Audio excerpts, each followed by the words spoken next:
listening to the Lucha Central Podcast Network. And now, LuchaCentral.com presents Masks, Mats, and Mayhem. I'll write it and we'll do it live. Fucking thing sucks.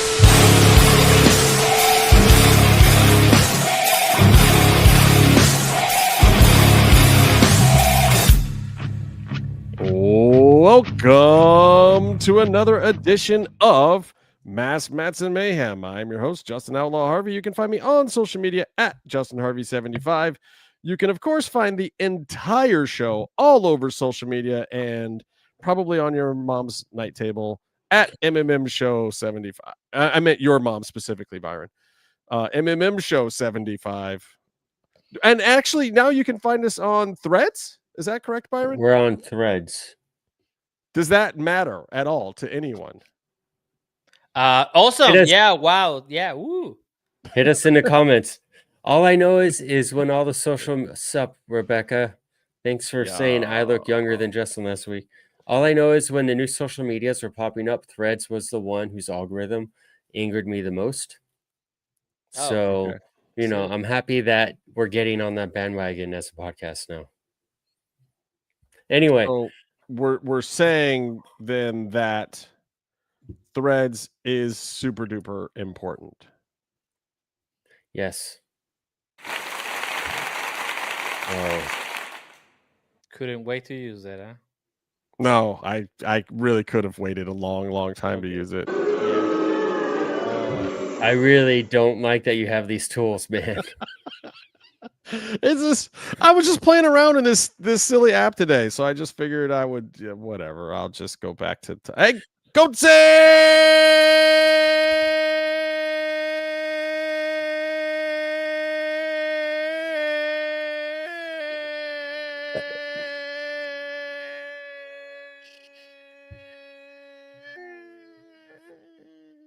And we lost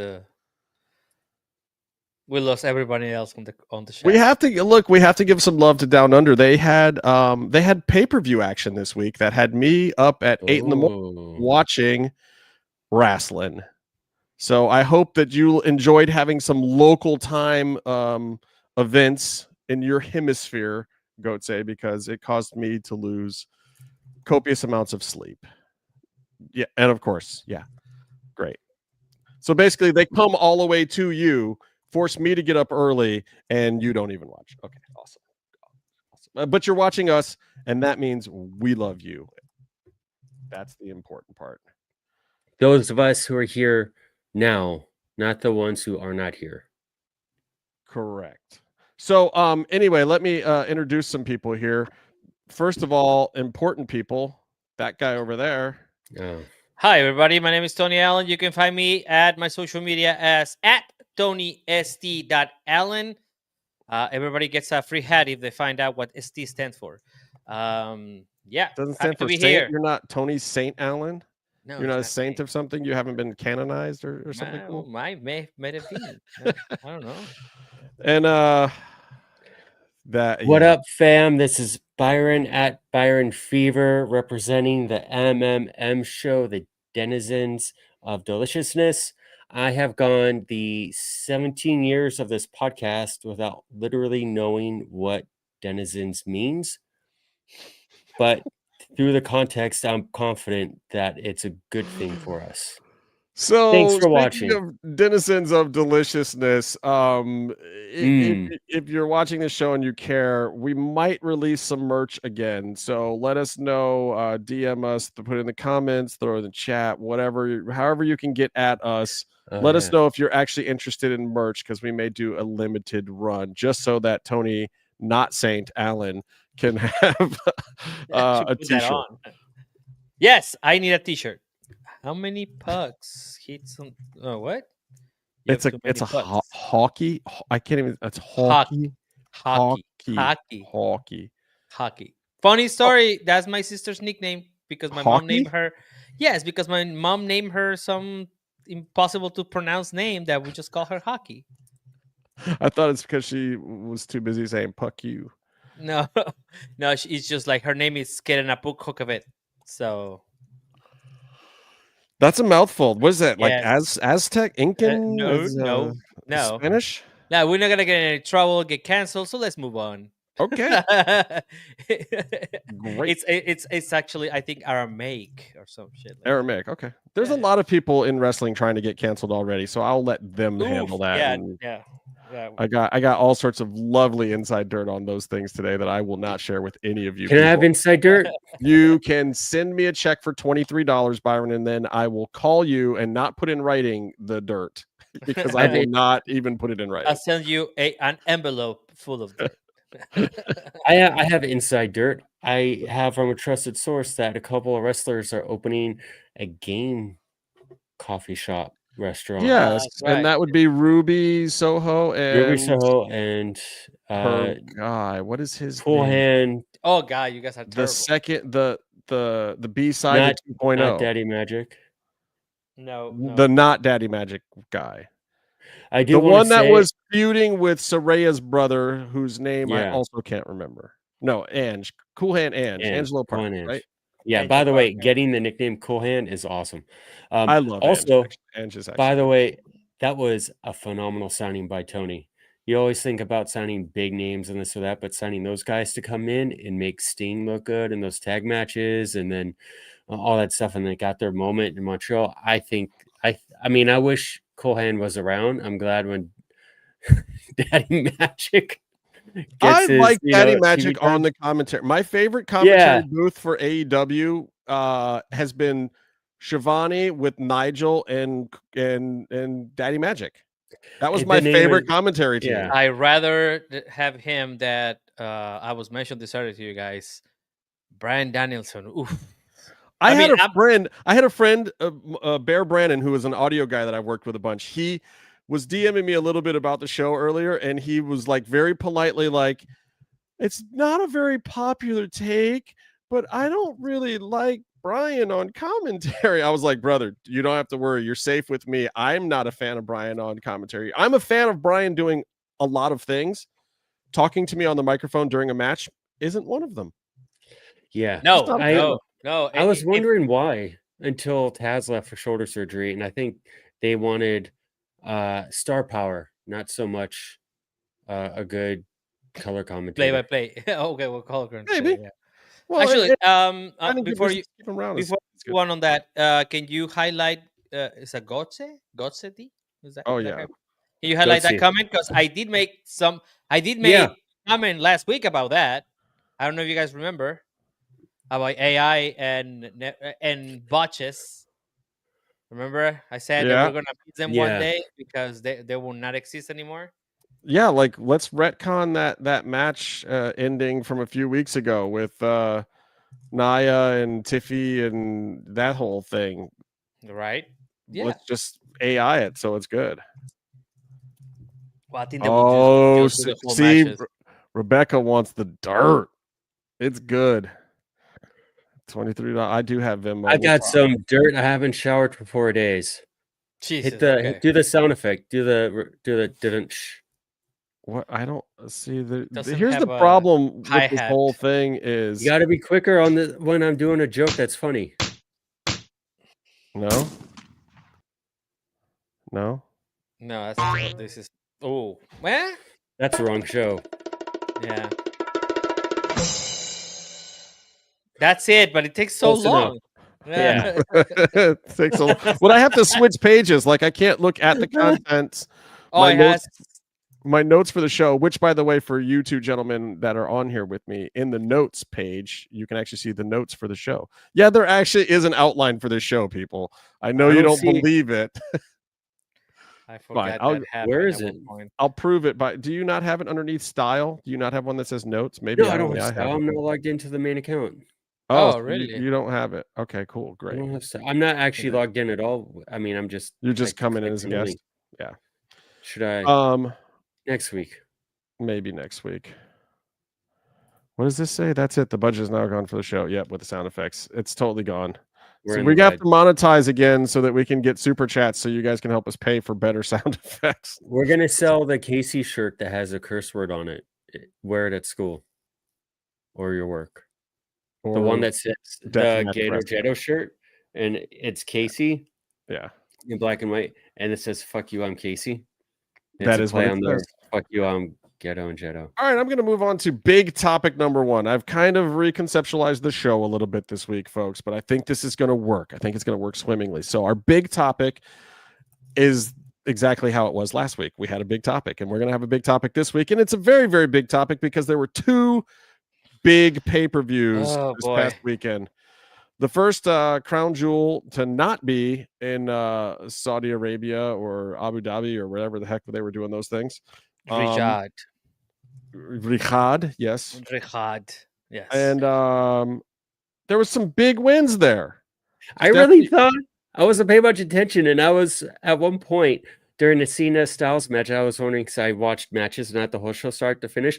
I was wondering, they're like speaking really good English in these chants right now. You really were thinking it was in Riyadh, weren't you? It's called Crown Jewel. I know, but they gave it up to get Royal Rumble basically, and then Australia put in the biggest bid to go all the way up to Perth, which is amazing because to get to Perth, basically you have to, if you're in the States, you have to fly to LA, then you have to fly from LA to Sydney, and then you have to take another flight to Perth. It is like 27 hours of airplaning, and that's if you have short layovers. It's a nightmare. Anyway, so the 2 big pay-per-views this week, and the first was Crown Jewel, not in Saudi Arabia. So I guess they But why still call it Crown Jewel? Because and they have that big because belt they wanted too, and they belt? made Australia pay for it, I guess, this time. I guess this belt sits in their museum in Perth. Because that's how the event is. Yeah, I know. They kept I don't it, know. Right? Yeah, because in Saudi, it was like, no, the prince is keeping this belt. The champion doesn't get to wear that. You get the ring. Ring. We keep the belt. The belt's worth like, $200,000 or something. The belt sucks. The belt looks tacky and it's ugly and it's full of gems. I thought it looked good on Steph Vicaire, and I have not thought it has ever looked good on anyone. Yeah, but don't they did look like what's the name of the tournament in AEW? The Owen Hart. The Owen Hart. It's the Owen Hart with a lot more I don't know, sparkly things on it. Correct. I don't think it's like actual. Well, and I think it looked good on Steph because she's so small that it literally looked like an entire chest plate. It looked like body armor. It looked like like Saint Seiya, like a corset almost. Yeah, exactly. It looked like a corset. Yeah. But anyway, so we had some big wins over there at Crown Jewel. We had Steph Ecker winning over Tiffy Time. Bronson Rizzied in the hometown, getting the heel heat at home, and yet still taking the win over Roman Reigns, which I know surprised a lot of people. I did kind of actually expect that. Seth won over Cody, which I didn't really expect, and led into a Raw thing that I didn't quite understand. Cena won over AJ, which I think we all expected, but it was surprisingly not just the 5 moves of doom. Interesting. We can talk about that a little bit. And Rhea at home letting Io get the pin on the Kairi Asuka team, and of course Kairi took the pin, but it was interesting that Rhea did not take the pin and that she gave up the pin for Io to take it when she was working the hometown crowd. I thought that was a very interesting dynamic there, and shows a lot about Rhea, or also that maybe Rhea still has heat in back. I don't know. The duck house. I don't know. Rhea has been a little bit in this case, in the dingo house. Yeah. They still let her draw them money, but they also don't quite pump her up the way they used to. Also, over in TNA, we had a huge Bound for Glory on Sunday with Tessa wrestling a backstage announcer. I thought that was interesting. Tessa, you can't draw a real opponent now? What's happening? I think I know. The Hardys retiring the Dudley Boys. Frankie Kazarian dropping to Macklin only to win a double pin in the gauntlet alongside Nick Nemeth after Alicia Edwards took the most hellacious tack bump, and the girl weighs 58, 59 pounds. That was incredible. It was awesome. And then Kalani over Indy Hartwell over there. And big news, big time. Mike Santana finally brings home the big gold over Trick Williams. So here's my question for you, gentlemen, and I'll let you talk about it a little bit, and then we can wax poetic on it. Does TNA drawing an 8K audience for a big event bring the company back to its glory days finally after this thing with the Hardys and the Santana and whatnot? And conversely, did WWE redeem the start of the ESPN pay-per-view era with this Australian event and not doing it in Saudi? Was this enough to wipe the bad taste of WrestlePalooza out of our mouths? That is the big topic. You had that written down for a while. WrestlePalooza. Actually, I literally just made that one up right now. It's not in the notes. It definitely feels like I made not a lot of thought went into it. Good. I wanted it that way. Well, I appreciate it being that way more. You may have made up for the show, but not for the pun. Yo, my homie is up in this piece. That's my dude. Come toast. What's cracking? More thunder from down under. All right, I'll say something super fast. I thought the pay-per-view, I think it redeemed them. Me, the big one. I think it redeemed them. I think it was solid. People seem to like it. They had good stuff. You're talking about Crown Jewel? Crown Jewel. Yeah, sorry. Crown Jewel, I think, redeemed it. I think the pay-per-view beforehand was just miserable. I think TNA doing 8,000 seats, the whole idea of it's the conversation, I think, is getting blown out of proportion. I think Moose posted something that summed it up, I feel, the best. Let's remember where we came from. Like 100-person audiences in empty rooms, this and that, working your asses off. And now this is what they accomplished. Just feel good about it, celebrate it, and build on it to the next one. Brent's hanging on to the pain of 7 years ago. Yeah. So what up? What up, races? What up, racist rock fan? You don't say that correctly. If you don't slow that down, that it's so close. What did it sound like? It sounded like you said racist rock racist fan. Yeah. Oh, don't do that. What is racist fan don't rock? Say that. We don't even know him. He likes the races, as in NASCAR, as in Indy, as in Formula One. Racist I think fan rocks 4. I think 8,000 person crowd is awesome for TNA, and I'll just leave it like that.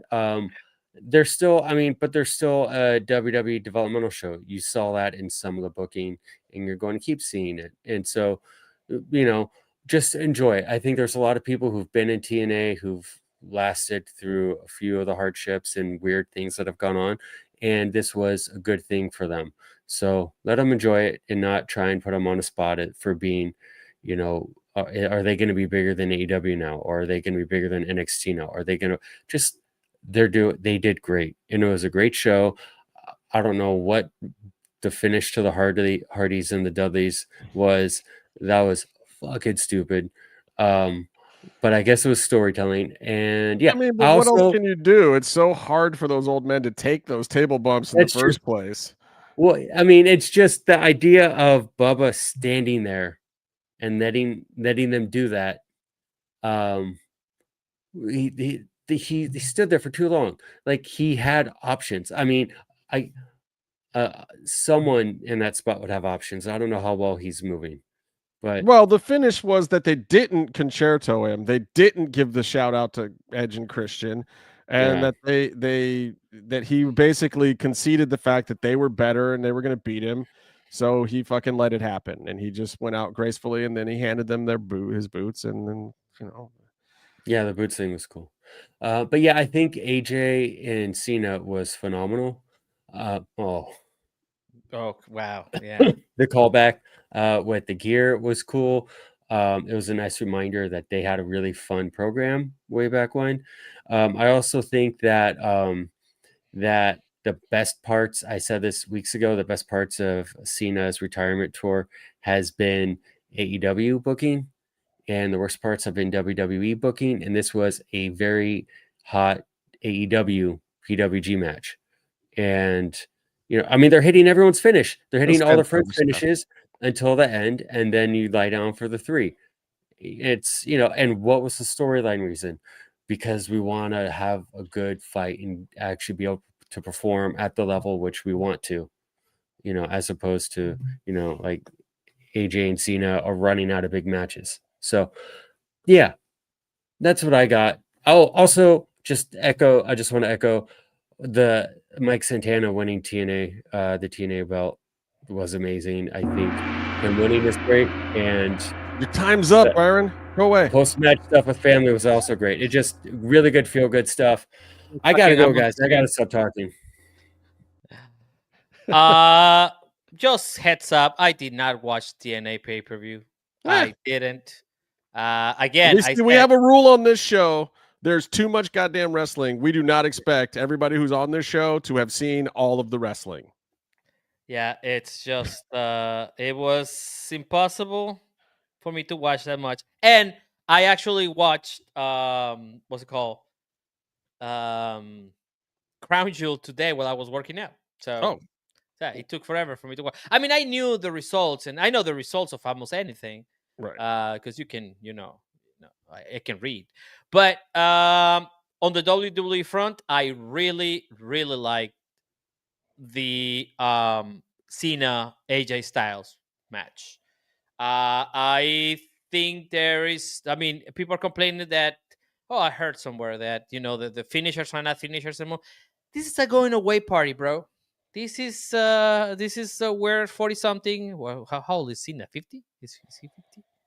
Is he? Are you guys feeling insulted here? Never mind. I want to say that he's not my age, but well. But anyways, it's a going away party, so it was fun. All the callbacks, all the people that they, I don't know, play homage to whatever. It was great. I like the Stephanie Baker match. I thought it was kind of maybe I'm wrong here, but I thought it was kind of short for what I was expecting. I thought it went. I like it ended, especially for a 5-match pay-per-view. It was. Yeah, I was like, oh, okay. Well, 1, 2, 3. Okay, that's fine. But I kind of like that too. I'm tired of 10 million false finishes in myself. No. Yeah, it's just that it was like compared to the rest of the matches that I skipped on. This was I actually watched it all, and I was like, oh, I'm not even done with the first part of my routine. So yeah, I really like those matches. I did not feel like I cannot feel anything for Seth Rollins and Cody. It was over, and I was like, yeah, sure. And then I saw what happened on clips on Monday, and I was like, And well, you were echoing if Meefloaf sentiments if he was here, because he started texting me at 9 a.m. and I forgot that Raw was even on, and he was like, "Oh yeah, they turn on Seth. Big deal. Who cares? Can they just turn him off television?" Like Meef was so bitter about the whole. And then he's like, "Yeah, he hates Seth Rollins. He hates pretty much any white bread wrestler." Wait, isn't Seth Rollins like the most multicultural person, adopted by Mexicans, and he is like Middle Eastern? So I'm gonna Lopez. Yeah. So, but he's actually like Middle Eastern. The Four Corners area of Davenport, so that's like 4 states all in one. Yeah, well, but he also looks too much like Adam Cole in the ring, I think, to me. Adam Cole. I don't know. But anyways, Adam Cole used to wrestle for Ring of Honor back in the day. I did, and I saw a little bit of the Hardys and Team 3D, and it's okay. I did see that part. You guys are talking about the ending was like, wait, so it just surrendered. Yeah, basically. But he like cried a little. Like yeah. I thought that was like. And another thing, because we were talking about crying on like being an actor, and now wrestlers turn into actors and they cry. I think that's like the go-to emotion now for everybody. So, yeah, and then Mike Santana winning, good for him. Yeah, he's been working really hard on that. So I'm happy for him. I have not seen that match, but I'm happy for him. And AK, I guess that's really good. Is that for a pay-per-view? Yeah, it's for a pay-per-view. I'll put it to you this way. If you take the last 5 AEW shows combined attendance, it's still less than that one TNA show. The what? The combined attendance of the last 5 AEW shows is still less than that. Well, yeah, no, I get it. But I mean, but also they're not running every week either. So they're not trying to fill these things up. It's a little more special when they run a bigger place. So they, I'm still on the fence on that one. I don't know if that's a good sign or not. I feel like they could have sold more tickets, but that place did not have an upper level. That place was literally just the lower level, big floor seats. So they were able to get 8,000 in there. They filled it all the way around. There was no blacked out hard cam stuff. They didn't take up a bunch of space for Jumbotron because they don't own one. So they had, just straight entrance. So they basically, they maxed out a relatively small venue, a venue that can't even do 10K. Which is, I think, pretty good in the Boston area, outside of Boston. It's good. It's a good look. Well, but also, if this is like their most improved attendance, then it's really good. And what we said, I think it was like 4 shows ago about, seeing the impact of, no pun intended, the impact of having the connection with WWE, that if it was going to make any effect, then it is already doing it, and it's making money for them. Now, I don't know how the financial aspect of this is going to work, because some of the people were WWE, so we don't know how that's going to work out. But yeah, it means this is good, right? It means it's good for them. They're growing. I don't know if they're growing, comparative to other things, because I mean, what I'm saying is a pay-per-view. So if it's a pay-per-view, this is not. I mean, you're saying you compare it to AEW's attendance. That's a weekly thing. So, which is true, and you are correct. For like an AEW pay-per-view, you would definitely see, like what we were at, 12,000 in LA, Byron, or something like that. Probably. St. Louis the last time was 11. Like when they do a big pay-per-view, a good one, like, yeah, the attendance is bigger than TNA. So you can't. It's all relative. I would say on one, they're not really pushing. They do all right in a hockey arena.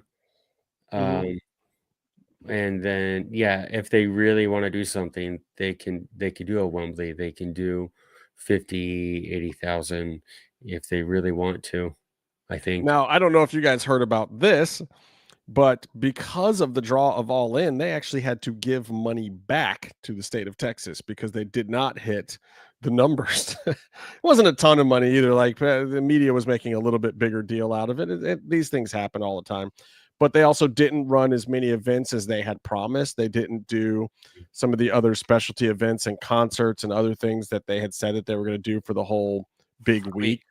And so the state of Texas was like, well, you didn't entirely come through on your deal. You came through on part of it. So they didn't really have to give money back. They got less money. That's what I was saying. The subsidy check came in less. $100,000 less on an $800,000 check or something. I think it's more like on those kinds of things. On those kinds of things, it's more like you got less taxes back from the state of Texas, and AEW had to cover that as a. I guess but it also does show that AEW did not hit the goals that they thought they would hit when they negotiated the deal, and that is not a great sign. Yeah. True. Yeah. True. Yeah. So here's my thoughts on these events. Crown Jewel, I gave it an A-. I was very surprised in a pay-per-view that is literally basically just exhibition matches. Like there's no real stakes to the 2 champion versus champion matches. They're exhibition matches. Both of these people are walking away with their belts. I thought that WWE in a very short amount of time, especially with that Heyman promo, managed to somehow make the Cody and Seth match actually mean something, or at least people were interested to see if Seth was going to get the win with all that chatter that was going on before the match.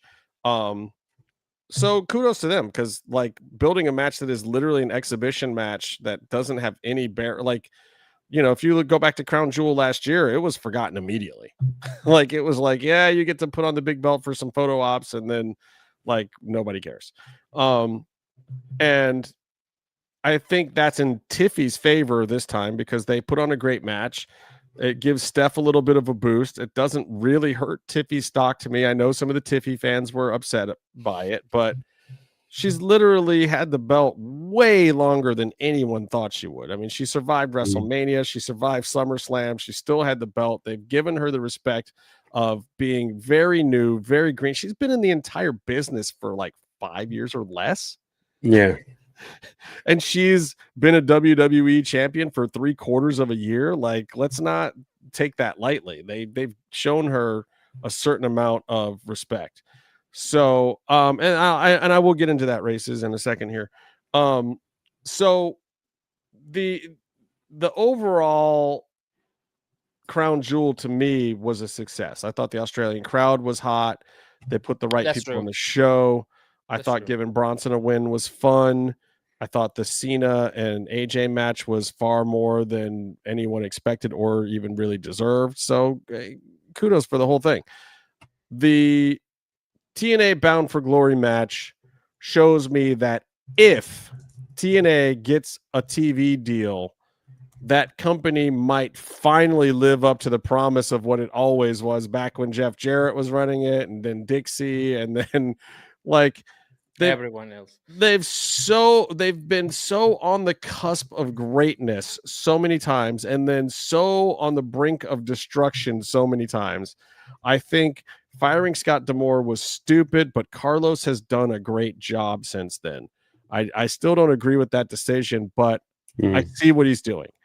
It's working. And I feel so bad for one person, Billy Corgan.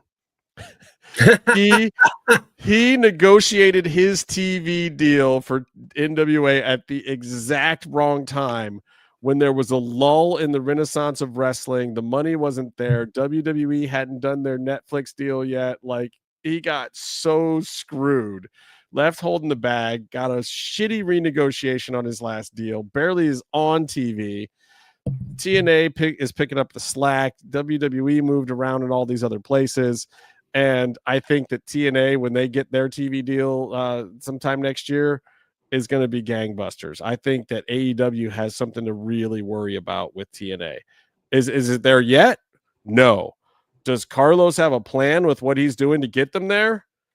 I'm afraid so. And I think that being on the right side of WWE certainly does not hurt his plans, because they're not trying to stop him at this point. They look at it as another place where they can send their talent to get a little more exposure. It's free publicity for WWE, and they're happy to exchange things, and I love to see it. But it's a very interesting thing. Again, Alicia Edwards gets huge props. I think Mikey Santana, like, dude, has put in the work, as I said last week. He's just simply put in the work. He's got the respect of that whole locker room. He's got the respect of most of the NXT locker room. He's got the respect of most of the business. And people are very surprised, because a lot of credible people in the business told that guy a year and a half ago, dude, don't leave your tag team partner. You're a tag team wrestler. Stick with it. It's going to work out. Just say it. Yes, Santana is doing great. What does that say? Hallelujah says. Oh, right. I like that name. So it was a fun weekend. It was a big weekend. I think coming out of it, the biggest stories are, I think Stephanie Vaquera was a big story. I think she's the biggest winner of that pay-per-view. I think she's, I mean, yeah, I know the Cena match was like cool and stuff, but if you add it up, I think she just got that win over the other champion. So that's gonna give her like a boost. And I know that Tiffy is not that established, but it is the other champion, right? It's like so you're gonna get that boost out of credibility wise. And I think that Steph needs it too, because she actually is more experienced than a lot of these girls, but the casual fans don't know it. So we've got to put some history on her as quickly as possible, you know? Yep. So also it shows that they have a lot of faith in her, because as champ, besides the matches, you have to represent and carry the show and the company with regards to your division. And she is a relatively new talent that they may not be as familiar with. And she also speaks one or two languages before English, you know, and it's so like it shows that one, they have a lot of faith, and two, that she has done so much to earn that faith in such a short amount of time. Yes, I feel deeply offended by that comment. I believe the two languages are Spanish and Portuguese. Does she speak Portuguese? I think she does actually speak a little Portuguese. Well, we all do. We speak Spanish. It's like that's not a thing. Right. Anyway. It's not that. It's not. That, I think you're being a little racist. They're two different countries. The two. Yes. Thank you. Because everyone who speaks Portuguese is from Portugal. Yes. And everyone who speaks Spanish is clearly from Spain. Yes, Spain. Actually, that was a different. Anyways, but let me go back to that comment you made about the TV deals and stuff. Yeah, I think that, you know, as you were explaining this part, I think that I think AEW. How can I phrase this? Rebecca will tell us. I think that AEW needs to find another channel ASAP. It doesn't have to be Collision. It doesn't have to be Dynamite. It can be another show, but it has to find another home, because right now in the shuffle of things, in the larger scheme of things, you know, we're talking about the Warner Brothers getting rejecting proposals from other companies, which is that is crazy just to think about. They're like, no, we're not that cheap, you know, and I'm not that cheap, you know. You gotta buy me a beer at least or something. I don't know. In that sense, you don't know what's gonna happen in the next couple of years. You don't know how things are gonna change. Warner Brothers is going to get sold. That whole thing that you're talking about, I'm pretty sure from people I've talked to that it's a ruse, because Warner Brothers wanted more time to break up the two properties first. And I think that's all these other companies saw that writing on the wall, so they were like, no, we're going to move in and bid, and you're going to break your corporate bylaws by not accepting one of these bids, just like what WWE and Vince is getting sued selling to TKO now when there's better deals on the table. You know, and if you understand corporate structure, basically they're going to get screwed either way. But Warner Brothers is scrambling to figure out how to break up the properties between films and television and the TNT Warner properties and all that crap, but they're getting screwed. And Skydance should be able to buy them. No, I don't think that should be. I mean, probably it will happen, but I don't think that's the best option. Like I said, Apple needs to come into the game of these things, buy these companies. Buy the channels, man. I don't care. Like, but if Apple should, but Skydance. How amazing would it be if Showtime actually beat HBO and won in the end? Because that's Skydance, Paramount, Showtime. All of a sudden, you have Showtime Max now with your Max. TNT NHL. Let's go. Well, hey, hockey. What up? Hockey, eh? Hockey. By the way, the Ducks are looking better than ever. It's just like beat day the Penguins 3 of the season. Didn't it start like Thursday of last week? They are 2-1. Their rookie Bennett Seneke, who is how long is the NHL 18 season? Like years old, 82 82, as long as an NBA games. season, bro. I mean, really? Like seriously? They run around the same. Yeah. I was gonna wear a Chiefs jersey today, but I skipped it so I could be more rested. That's not basketball. I did the Fulham third kit here. I know I should because it's their only cool colors, by the way. The other Fulham jerseys are trash in my opinion. I like the white one. I like the white one. You like the home? Thanks, Brent. I like the home one. Put Brent's comment on the screen. and read it. I will do that because it's Brent, not because you asked. Yeah, Thank we you, don't Brent. support. Aren't they Very a insightful. movie? Aren't they Yeah. a Disney movie? I thought they were always a They Disney were movie. three Disney so was the movies. Cleveland Baseball Club. But Emilio Estevez, the only one that kept their actually Latin Major- last name. It's a good fun movie for what it is, but the actual hockey portions of it are about some of the worst bits of filmmaking of all time. Where like at one point they have two guys playing one-on-one, a coach and his rival or something, and if you watch it shot by shot, they switch hands, like the right-handed and then left-handed in the next shot, and then also like the goalies will like miss a shot, they'll be standing on one like listen, you guys know how silly all the hockey stuff looks. I don't have to explain it to you. All right. I gotta hack into the account and delete. I think out of the Estevez, family members, I think Charlie Sheen got the best with Major League. Major League, yes. I actually really like that movie, and that has really bad baseball on it because what's his name? Wesley Snipes cannot fucking throw a ball But Charlie Sheen used to pitch. Charlie Sheen, he really did. He really had the motions down.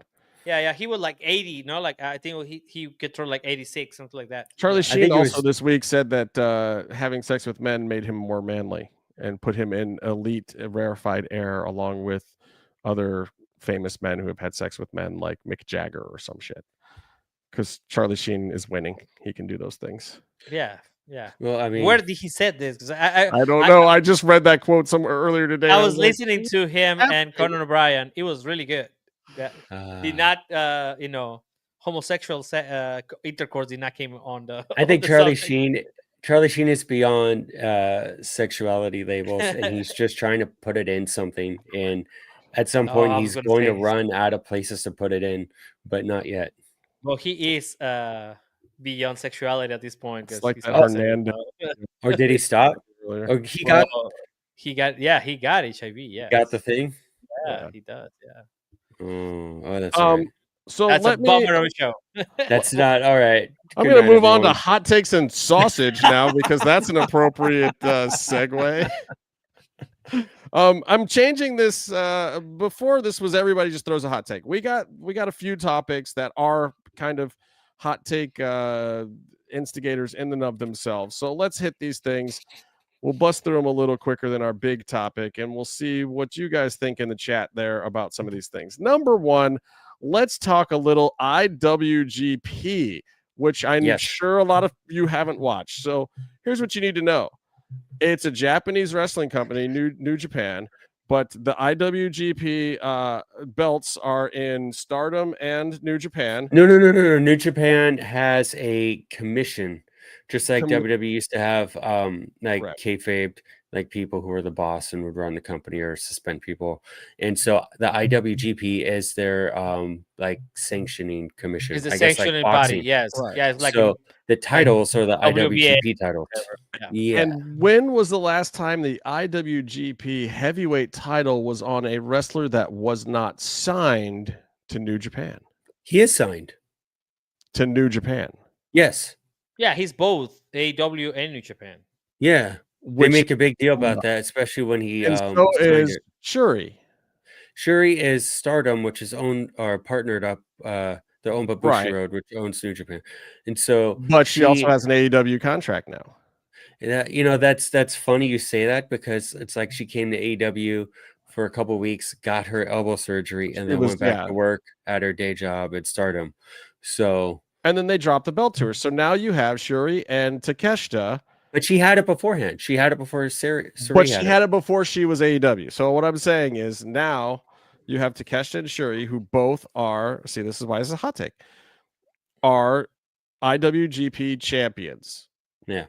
That they won it at King of Pro Wrestling this week. If you guys haven't seen it, log into Byron's New Japan account and make sure you're in English mode and not Japanese like I was. Password is Casey Chode 69. Right.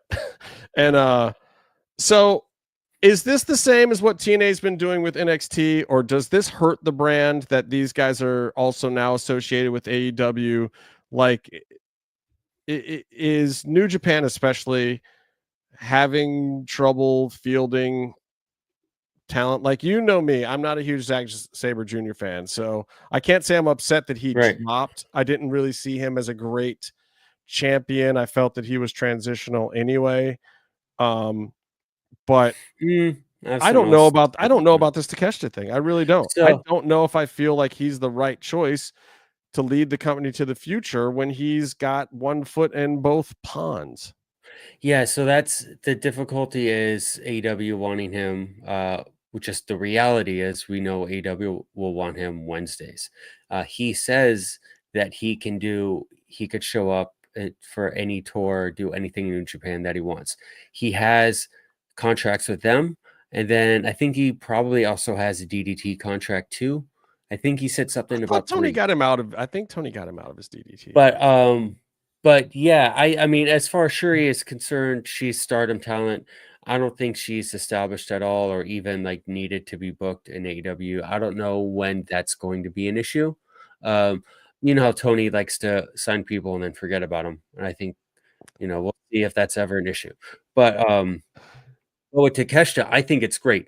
He had it. I think a lot of it builds into his storyline of being an outsider and being someone that New Japan rejected and coming in and improving a lot of people wrong. And also as a heel gets to be someone as an outsider, not AEW outsider, DDT outsider, who comes in and says, I'm better than all of your guys.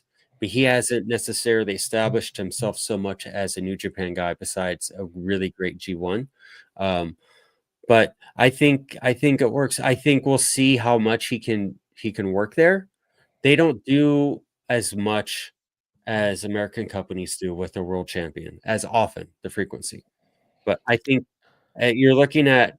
I agree with this comment from Race's fan here. No, I don't know how much Okada wants to mess with. But did you see tonight? Like they're teasing that's where they're going in general. They've been doing that AEW for the longest time.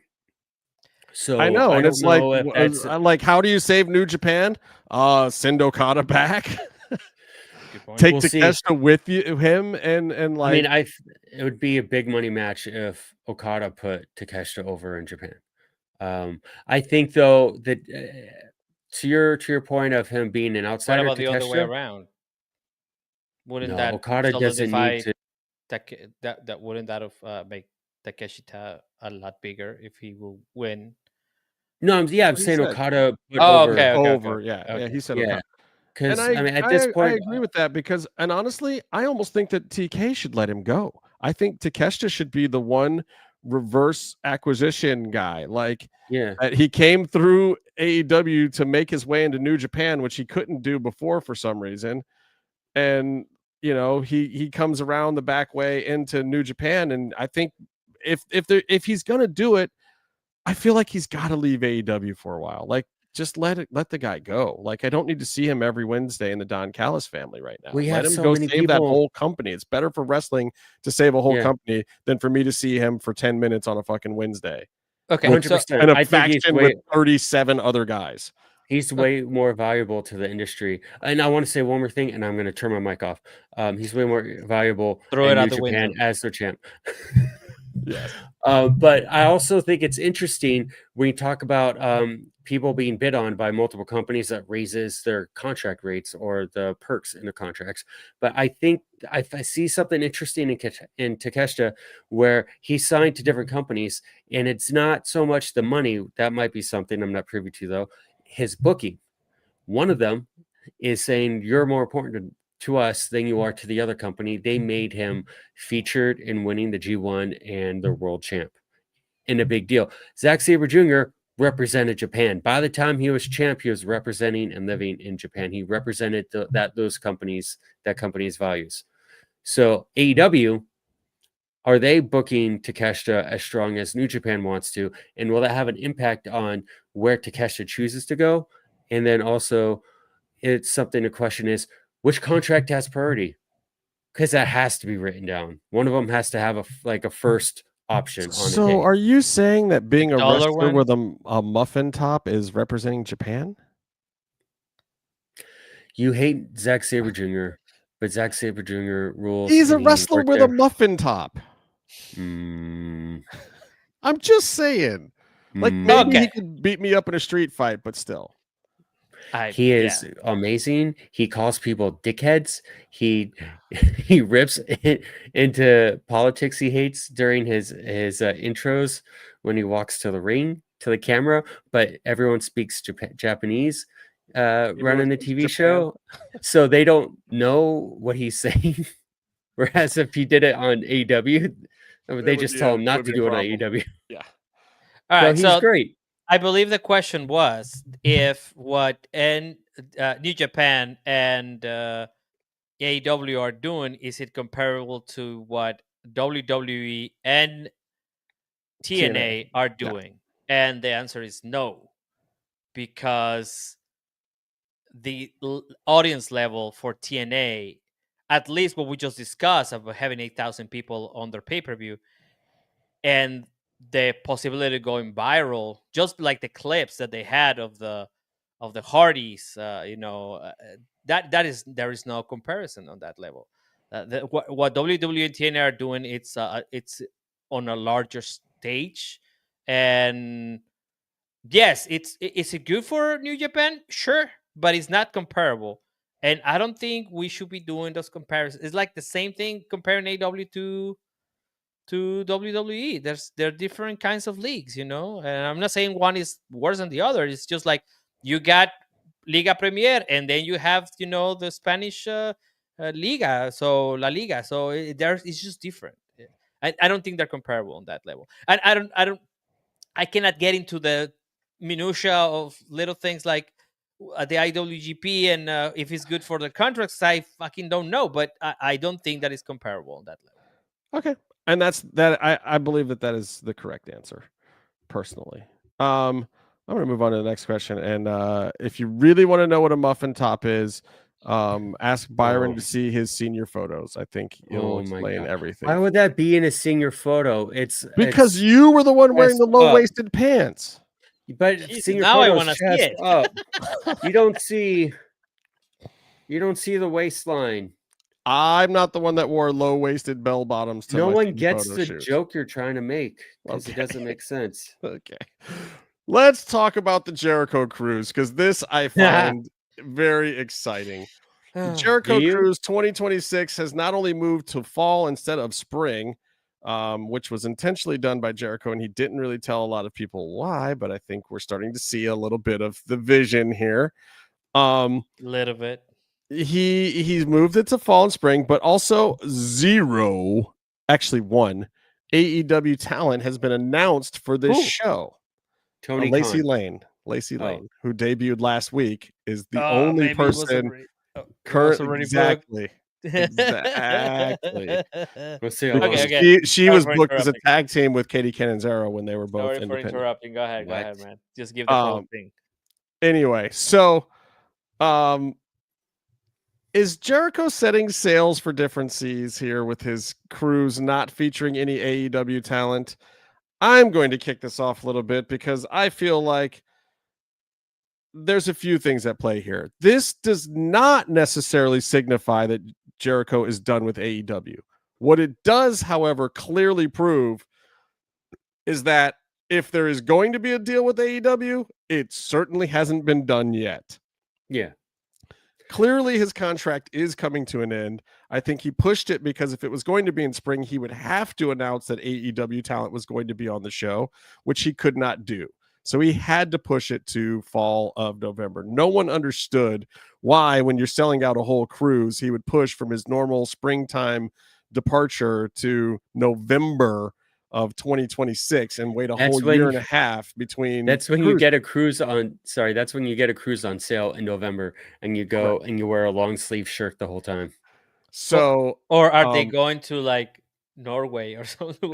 Norwegian cruise. It is a Norwegian cruise. It is a Norwegian cruise line, but they typically actually go to the fun places. It's not like a Finland ice chipping trip. I want to go to one of those. Actually, I've heard those are kind of fun. The blue ice thing. I want to do the blue ice. The glacier cruises. Yeah. Those glacier cruises are not terrible. You know, you could go on a cruise to Antarctica. It's like Yeah, that's what I'm saying. I $25,000. want to do one of those before they disappear. So Look, the real fun It's is like the one boat out of anyway. 100 chance you don't come back, but it's great if you get there and you walk around with the penguins. I lived in the Yukon, so I'm gonna be good. And Byron, none of us is pushing our ex overboard like you did. It's fine. What? Hold on. Don't put that. Don't put that on We record can edit anywhere. the show before we post it. It's fine. I'm We're pretty sure live this is live. now. First of all, that's a joke. Officially, that's a joke. Everyone knows that's a joke. We don't even have to say it's a joke. Look, what's the next topic? The NDA I signed and the restraining order she had signed will mean that we can't really talk about it, so it's fine. Every ex can be accounted for, and if not, it's not my fault. So is That's Byron, me reading the lawyer's aka statement. Cliff Booth? Yes. What is that? Nothing. The basis for Metallica? No, Cliff Booth was in Once Upon a Time in Hollywood. Yeah. So here's my question for you guys. Obviously, this does mean that Jericho hasn't signed with AEW. Do we think he's out the door? And what is the future of something like the Jericho Cruise if he does end up going to WWE? Is the whole thing off? Are we going to see TNA talent over there all of a sudden, or other people? Do we think?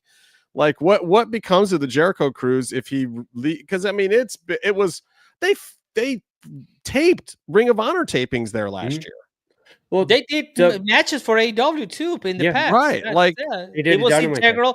It was an integral part of the programming. Yes. Yeah, I mean, they had to bring in whole different comedians because RJ and Nigel were the comedy acts before. Like it's a whole different vibe this year.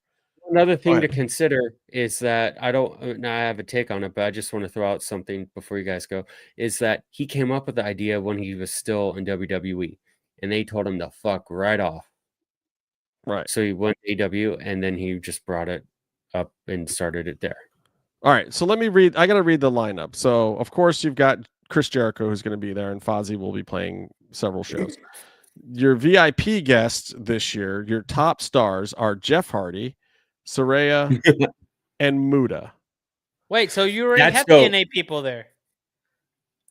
Correct. You have Jeff Hardy there, and WWE adjacent people too. Correct. Wait, so you're you're gonna have Muda on a wheelchair on a boat that's moving around and wet. Correct. Those are your top three stars. Jeff Hardy, who is 47, 48.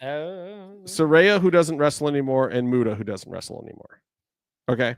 Then you've got your next top three guests, which are Dave LaGreca, Nick Nemeth, and Billy Ray, who are basically podcasters on Busted Open, even though Nick is obviously still wrestling and in great shape, but Bubba literally handed over his boots. Then you've got Cora I heard Jade Dave LaGreca is in great shape too. Hold on, Nick Nemeth question. Is he still wrestling in TNA? Is he involved in any of the NXT stuff? He got the double pin. He got the double pin in the gauntlet match alongside Kazarian. So now they're both holding basically the TNA's version of Money in the Bank. He's doing stuff that's separate from their NXT stories. Yes, he has not been really involved in the NXT stories. Then you've got Cora Jade, formerly or Elena Black, formerly Cora Jade. Then you've got Brad Williams, who is not a wrestler, but he's very funny and loves wrestling. He's been on all of the. All right, and then we've got Ted DiBiase, Carlito, Shotzi Blackheart, Fred Ottman, Vampiro, Buff Bagwell, Tugboat on a boat, Blue Meanie, AJ Francis, Natalia Markova, Victoria Crawford, Mo Jabari, Indy Hartwell, Lacey Lane, the one AEW representative currently, Casey Catanzaro, Ricky Knight Jr., Sonny Ono, Chris Van Vliet, and Gabby Laspisa, who are also media personalities. So in our list of wrestlers, where there's normally tons of wrestlers, they don't even normally list the media people that are going to be there. You've got Dave LaGreca, Bully Ray, Gabby Laspisa, and Chris Van Vliet. And Gabby Laspisa, by the way, did a phenomenal job on the TNA pay-per-view. Yeah. Shout out to Gabby. So then you've got comedians that are coming in that I've never heard of, who are all up and coming people that Brad Williams likes. And then the hockey great Ted Irvine, who's Chris Jericho's dad, who's going to also be there. How was he available for this? Chris So is busy. wheeling him out to make him pour drinks, apparently, because he's listed as the bartender's assistant or some shit. So anyway, this is what you get from the Jericho Cruise. If I read you last year's list, it's like Bobby Lashley was there with MVP, like hanging out and wrestling. Like you could get wasted with Will Ospreay. That's apparently that did. And so did 87% of the people on the boat, because Will Ospreay somehow managed to be at every single event. He would run in with Alex Windsor and his posse of people. He would have like so they had this drink ticket thing where, like, if you got the all you could drink stuff, you could get 2 drinks at a time. So him and Alex Windsor would go to the bar. They'd get their 4 drinks. He'd take Alex's extra. So he would be walking around literally triple fisted in every bar they walked into. He would pound them. Was totally coherent, not like sloppy wasted, but yet managed to drink and party. And like Brent was there. Brent will tell you. See, Brent knows. It was amazing because, you know, we'd be running around just trying to get to events. And by the time you get there, all of a sudden Will Ospreay would run in and just have another cocktail, a full one, and then he'd down it, and he's party on, and he'd go off to the next place. And by the time you get there, Will Ospreay was already the life of the. What you did there? He was already the life of the party in the next place. He was amazing. Anyway, I expect nothing like that. So I don't know what the fate of Jericho is. I'm more worried about the cruise, is what I've realized. Well, yeah, no, I I think Jericho is a really smart business person within the industry. I think he looks at big picture stuff where he might look at when he's in WWE, the faces and heels, where they are on the cards, and he can kind of see where he's on the card, and he can see where's the slot I can fill and actually be successful. And he saw where WWE was sort of using him less and less. And you know, they respected him, but he wasn't a day-to-day player there. And he went to AEW, became the biggest person there, and he did a lot of great stuff in AEW, and he did a lot of great stuff for AEW. But let me answer Rebecca's question real quick. No, that is not where they did karaoke. That was actually at All In. That's All In. Which Brent was also at, because Brent was on that same stage. Hey, there you go. So yeah, so Jericho just knows time and place, keep things fresh, character-wise, business-wise. I remember reading in one of his books where he wanted a certain figure on his contract, and Vince didn't want to do it. So then Jericho tweeted a picture of him with the TNA logo, like a silhouette of him and a TNA logo. He just tweeted that, and then he got the phone call. He knows how to play the game, and he knows. You know, and this is why I say I don't know if I believe that he's gone from AEW, because Tony Khan might back up that money truck one more time. I know that Jericho's a little bit damaged goods right now. He's been semi-canceled by smart marks and insiders. I mean, I think where the casuals can feel that Jericho is canceled, but don't really understand or know why. And it's too much to get into. We can have a whole episode on that at some other point in time. My feeling is we're already losing the fan fest side of WrestleMania because it's going to Saudi Arabia. And now this is another great fan fest thing where the fans have really taken on a life of its own. I care less what you think about Chris Jericho one way or the other. The Jericho Cruise has taken on a life beyond Chris Jericho, whether he knows it or not. It is another amazing fan festival thing that happens every year where real fans get to go and experience wrestling together. And it is just like WrestleCon and whatnot. And the fact that we could potentially see a very degraded Jericho Cruise right before we get no WrestleCon for WrestleMania, you know, the next year, it just sucks. I mean, these are two big fan festival events that are basically downgraded now. Let me ask you this to that point. Suppose he signs WWE for whatever is going to happen. No, Brent definitely did not go for Chris Jericho. That's funny. Suppose that happens. Suppose just that path happens, and they're not going to let him do the cruise anymore. I don't think that's what I don't think that's what lead to that. I don't think that's the outcome of that. I think that WWE will take the cruise, make it like 3 different cruises, and it will be like a Disney cruise now with WWE. So you think WWE will take it and brand it, and Yes, basically Jericho will license it to them? yeah, of course. That would Or be do a you good deal. It would be. It's part But of the Jericho package at this point. Yeah, you it is think- exactly. Yeah, but I'm sorry. Yeah. I'm sorry, Byron. I'm gonna do what you do all the time. Do it. But I think, but I don't even think the money is a problem. To what you were saying, Outlaw. I don't think that money is the problem. I think creative is the problem. I think I want to be. I still want to be in the mix, and I don't think that's where I'm not TK. I have the same first name, not the money. Truth. And I don't think that's where this situation is at. I don't think that is because I want to get paid more. I don't think that's even an issue here. I think the fact is that he might have to take a step back, and I don't know how effective he is in that position. The whole 3 whatever of knowledge, whatever Ixadril, whatever you want to call it. I don't think that's how. I don't think it Learning works. tree? Is The learning tree. whatever. The learning tree. Thank you. I don't think it didn't work as well as other iterations of the Pinnacle and the JAS and all that stuff, because it was very mid card, and then it will take a whole bunch of time on TV, and it didn't work. So I think that's where the problem is. But if you bring Jericho into WWE and you push him one last time for like a year and a half or something, and then you go like, hey, yes, and we're gonna do Jericho cruise every 15 days, come out of Orlando, and you're gonna get to see Batista and The Rock, and I think that's a deal.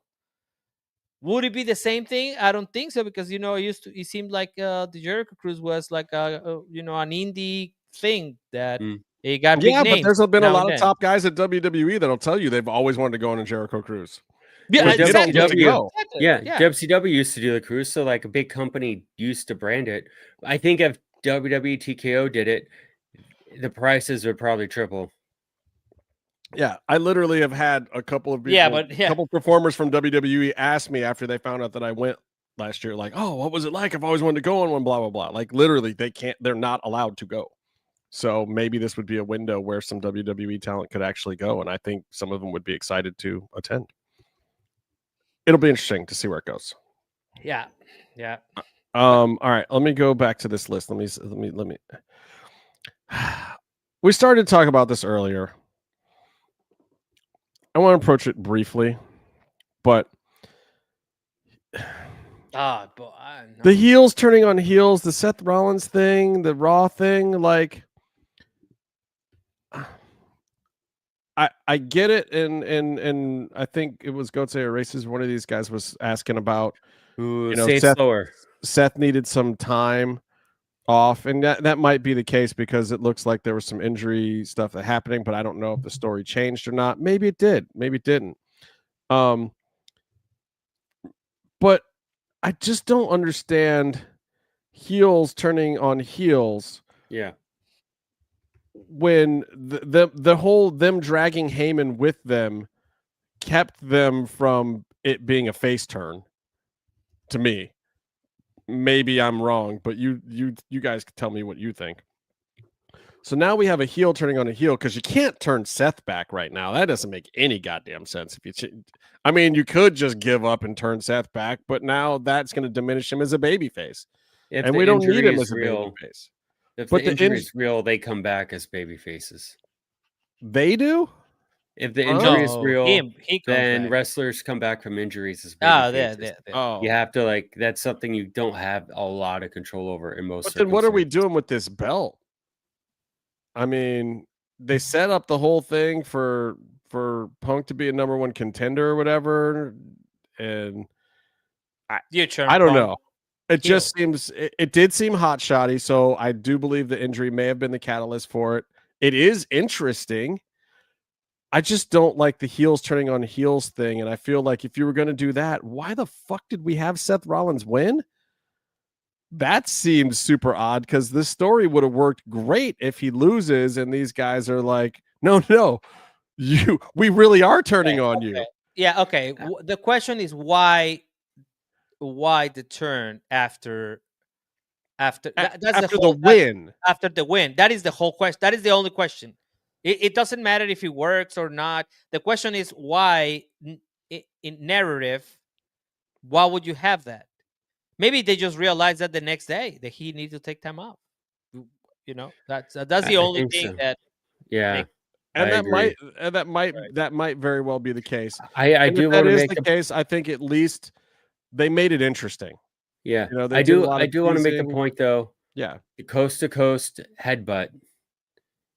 If the injury is real, coast to coast headbutt, stupid. Just Well, it stupid. looks like that might have been where the injury happened. But then Yeah, also that's to what was me, reported. Yeah. taking the spear from Braun that they barely got the shot of, by the way.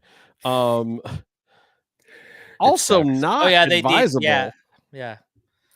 You By the don't way, feel like they missed the shot because they had a decent replay at the very, Yeah. very end of the show, but they missed the fucking shot, which is it ridiculous. bothers me so much when a wrestler bumps or does a risk of some sort and they don't even get it on the show.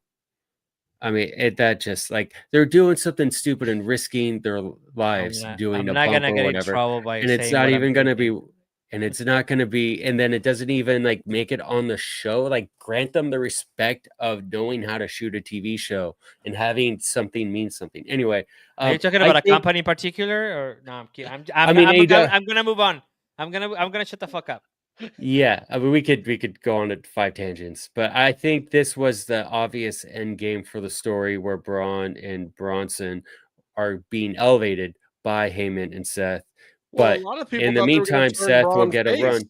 I How is think, that? Okay. but I think that's the end game. But I think an injury is legit and popped up, and their best creative. I'm not saying a good creative idea, but the best creative idea was, all right, let's just skip to that part Can I and ask move you a on. question real quick, Byron? During the big Papa Pump, holler if you hear me, chainmail U.S. title run in WCW, was Scotty a face or a heel? He was a world champion, and he was a heel that you loved. Correct. But that was But he all never was- did babyface shit. that He was was all the never doing it for WCW the heels. All the Right. WCW heels were super cool. All the ones at the top were super cool, and that kind of ruined the business a little bit for a minute. Dom's doing it right now. I think you have Braun do it too. I think you leave these guys heels.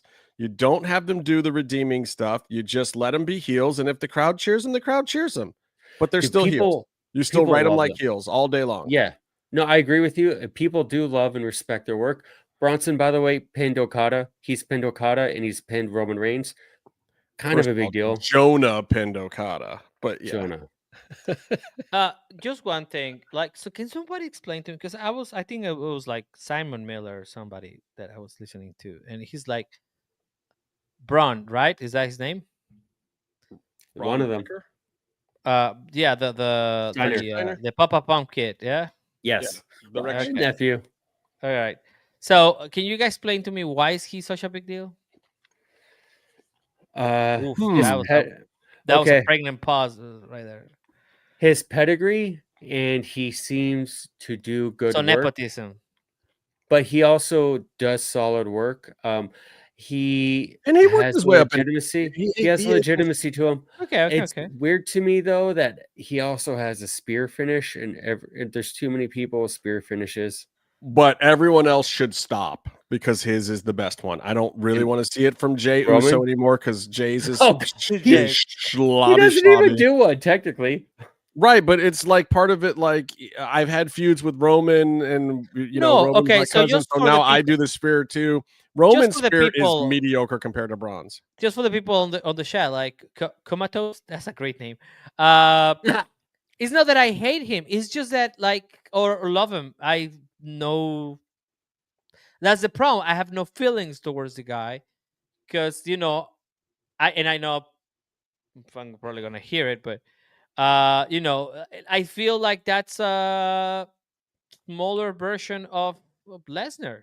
Yeah, but see, look, if I take the 33% of your feelings and then I combine them with the 82% of my knowledge, it leaves me at 117% positive that Braun Breaker is absolutely 4% of the guy that he needs to be the world champion. I'm not doing math at this hour. How dare you? You're not even doing Steiner math? He did another Steiner math promo and tweet after the show, it was great. by the way. It was great. It was great. That's where, you know, like Scott Steiner, probably back in the day, especially when he was really juiced up and everyone was gung-ho about keeping the spot. He was kind of a dickhead, but I think he's also an easygoing, funny guy when he's not in gimmick. I did like Big Papa. I mean, I think it was like some roadblock or whatever it was after WrestleMania Backlash or something that he just came into WWE, and I was like, oh shit, look at this guy. You know, holla if you hear me. I love it. I loved it. But this kid in particular, I think, and I'm probably gonna. I mean, you guys know that I don't say this. So I think he's a little bland for my like. I like. I mean, this guy will come up with a fucking what's up mail chain. That's fucking chainmail is awesome. Chainmail, whatever. That's fucking awesome. Yeah. What is the charisma on this kid? I don't know. I don't know. Let's see. Daniel agrees with you. This is Pierce Jeet for Gym Bros. Yeah. I like that. I'm not criticizing that at that level. But you're illustrating the point because this is the battle that they have. They have to find a way to get him over on that level if all of a sudden Seth's going to be out and the Brawns are going to be this big thing because Jonah's not going to do the talking. You know, he's there to do that tsunami and he looks great and he's got his great moments. He's great in the ring. But if Braun Breaker is not the personality of those two, between those two, they've got a serious problem. So they're going to have to work on it and see if they can get him over. And given they've got Heyman there, but Heyman with just those two guys as heaters, like Braun's going to have to do more than just be a heater if he wants that kind of. Well, I'll keep my eye on him just because I see that everybody wants like to have him a lot. Everybody thinks that he's got a lot of potential.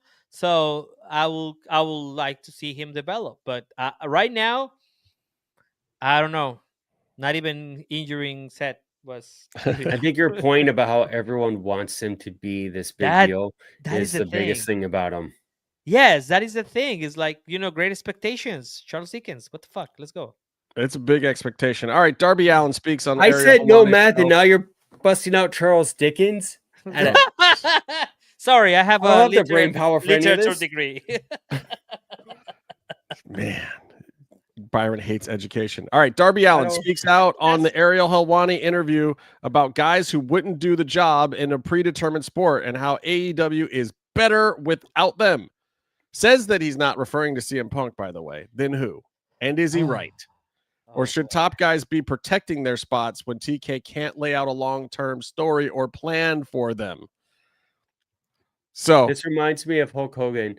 When you talk about WCW era, how he said he didn't have creative control, but he would always ask, all right, what comes after that? The thing you want me to do, what's next? And that's how he got out of a lot of stuff. But also that's him being smart and protecting and looking after himself. That's Hulk Hogan. And was that wrong? I mean, he was one of the top guys in the business. He invented what you do when you're a top guy. I don't think that's for wrong good, for better or for worse. I don't think that's wrong for Hulk Hogan. Yeah. And there's my issue. So, you know, people have speculated on who. Nobody got that joke? Okay, good. What'd you say? I'm like, rest in peace. So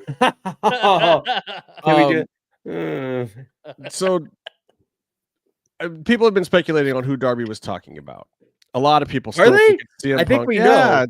But do we? It's Malachi Black and Rusev. It's more Malachi Black than Rusev. And people keep asking, why was Malachi Black relegated to Collision or whatnot? Well, because a lot of the boys in the back had some issues with him not wanting to do jobs to them and him not wanting to do the parody system that Tony Khan had kind of laid out.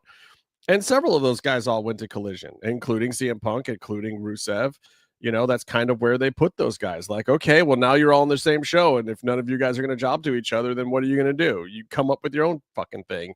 And Darby and all those guys and Orange Cassidy will go play on the other show, and they'll do jobs to each other all day, and we'll see what works better. I think we saw what worked better for AEW. It wasn't Rusev. It wasn't Malachi. It wasn't Andrade at the time. It wasn't really CM Punk either, who, had a belt in the bag before Moxley had a belt in the bag. I or really before enjoyed Orange everything. had a belt in the bag for that matter. I really enjoyed everything Alistair Malachi Black did in AEW. And I think he wasted. I don't want to blame. I don't know who's really to blame. I think he, in his AEW years, really, I saw him at an indie, and I think he had it all. I think he really wasted. Well, here's what happened at AEW. He said that he prime wouldn't do jobs. Prime years of his were wasted. I think he had the aura. I think he had the work. Were they? I mean, he got on TV all the time. So he was telling TK that he really? wouldn't do... I don't think that's fact. The trios one was great. Yes, I think my problem with Malachi was, and I believe, and this is a thing, he was very inconsistent on being on programming or like appearing like because what would happen would be he would come in, they would try to give him something, they'd say he was going to job, he would say, okay, well, what's the long-term outlook here, what's the story we're going with? They wouldn't have an answer with him, so he would say, okay, well, get back to me when you guys have the blanks filled in here and I'll be happy to participate. They wouldn't come up with that. And then TK still loved him, so he said, okay, well, we won't do anything this week, so we'll freeze you guys out for this week, but then 2 weeks we'll bring you back, and how about you guys just go over in a match with these guys and just perform? And they'd be like, great, sure. If we're not going to do something solid or big, then just let us go out and perform, but we go over. So then you don't have to worry about it, we don't have to worry about it, and TK was fine. That's part of why Collision exists to this day, so he can have space to do that within his programming. But then that's why they didn't have these major feuds. That's why they didn't have these solid rivalries or big moments, because those guys were not going to job unless they knew what the outcome of it was, what the long-term storytelling of it was. And it doesn't seem like there was ever really an answer or a good enough answer for them. And I think other talent resented that. You got a guy like Darby, and the whole thing is, you got to look back at the mission statement of AEW. The mission statement was, let's just not do it the way that they did it before. Let's not do what Vince did. Let's not do what Hogan and Nash did. Let's just not do that. That was the whole mission statement of AEW. That's the whole fucking point. It's nothing deeper than that. It was the Bucks and Kenny and Jericho and Cody and TK all sitting around going, let's not big time like Hogan. Let's not fuck people over like Vince. Let's just have a different place where people can come and work a different way. And so to me, Darby's right and Alistair was right, because it was a place to work different and they were both working different. Darby's methodology, I think, won out in the long run because it was better for a larger cross section of the AEW locker room. And AEW is better off to not have Malachi at this point, to not have Rusev, to not have guys that see themselves as more top guys than guys that are in AEW at this point, who have now put in a considerable amount of work on TV and deserve at least that same amount of respect. I also think there's a certain amount of being aware of the company you're in and how it works. And I think the way they operated, and you explained all the ways that it makes sense, and it does. But also, I think long-term, you look at AEW is going to operate like this. You're not always going to be able to see more than 5 feet in front of you. And if you don't want to do business like that, then don't do business. Well, and they have one writer and one booker. Yeah, we could spend another 5 hours on a lot of stuff in that regard. So just as a hey Daniel, esta foto que Daniel. Yes, we all miss Lucha Underground, which is why we're going to talk about it next. But go ahead, Tony. But I don't know. This is like. Was it not talking about Punk for real? Like what? No, they're friends. No, they're friends. friends. They're totally friends. They're They're friends. the two straight edge guys. And he even said later in the interview, because of course anything that hits the dirt sheets is taken completely out of context, and nobody listened to the whole 50-minute interview. Like, probably he just went like, oh wait, this is gonna go. No, bad. Ariel says later to him, like, you're not talking about CM, are you? And Darby's like, no, I'm friends with CM, and also he did jobs for people. Look at what he did in AEW. Like, he's not the guy I'm talking about, bro. Yeah, that wasn't the issue Punk had. And that's another whole podcast. Well, I am going to talk about Lucha Underground now. Can I do that? I thought it was kind of a weird thing. AAA thing. All in all, I think it was a weird thing for Darby to bring up. I don't know at this point what there is to gain or why, unless he was asked the question specifically and he was responding. I don't know what you stand to gain by saying we're better off without these people and everything is great now. Like, it's cool, but like, make a good show. Darby's make a good show. Cat. But also he's saying, like, it's the new thinking about wrestling. It's the new way that TKO thinks about wrestling, which is, guys, it's predetermined. Don't take this shit too seriously. And a lot of these top guys from the past, they took kayfabe very, very seriously. And those guys also have to understand that, like, the business has changed. Mm-hmm. There's nobody watching wrestling now expecting to see a sporting contest. They're not expecting to see a winner that is winning on pure athletic merit. We all know that is no longer the case. However, I do have some issues with wrestlers who take that too far and don't make it look like it's still a fight. Even if it's a pretend fight, we have to be doing things in the ring that exhibit a fighting nature or fighting spirit, guys. And I'll get into that in my drops of the week, because my drop of the week is going to lambast someone who has not done that on television this past week that I was very disappointed with. I think it's also a generational thing. Punk had this specific issue, I think, with the business, in that you don't make more money in the main event specifically anymore. You make the money that your contract is now. If you don't sell seats, if you don't sell tickets, you still make your guaranteed. And that's not how a lot of the older guys came up.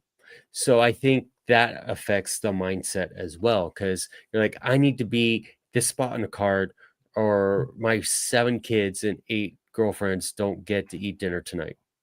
Right. I mean, it just needs things have changed. There's a different way to do business, and Darby may or may not be completely right, because it's still a work in progress. We have to see how this pans out, and TKO's changed the game a lot now too. All right, Lucha Underground look back time.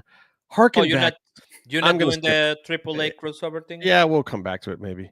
But I want to get to the Lucha Underground thing, because it seems like everyone wants to hear about Lucha Underground, because everyone's feeling nostalgic. And I'm going to say this.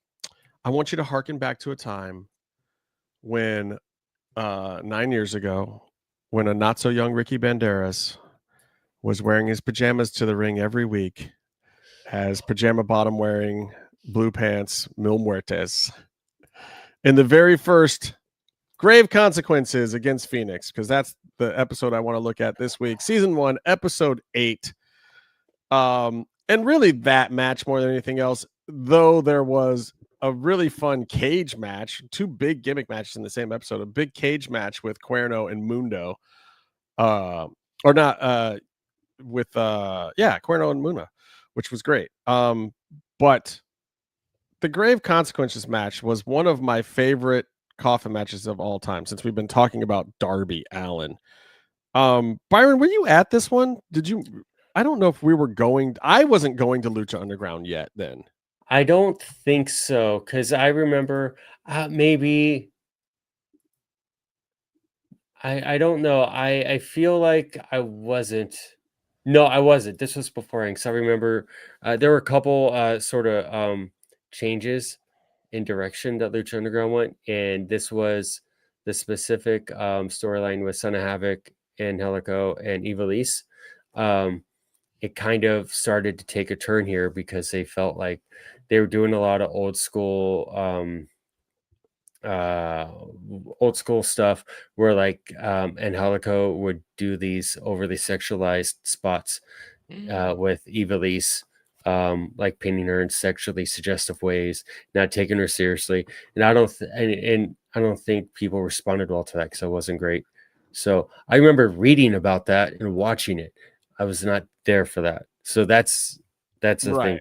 A lot of the early season. Was the middle match of the 3 matches of this episode was a 3-way with Son of Havoc, Evilise. He was the referee between the two of them. Oh, between Son of Havoc and Son of Havoc was the referee between Evilise and Angelico.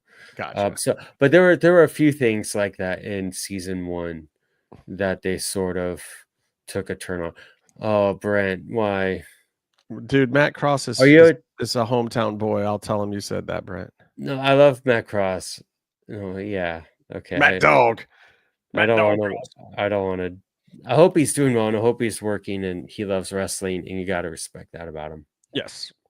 So hold on. We have a love-hate relationship with Son of Havoc and the son of Havoc.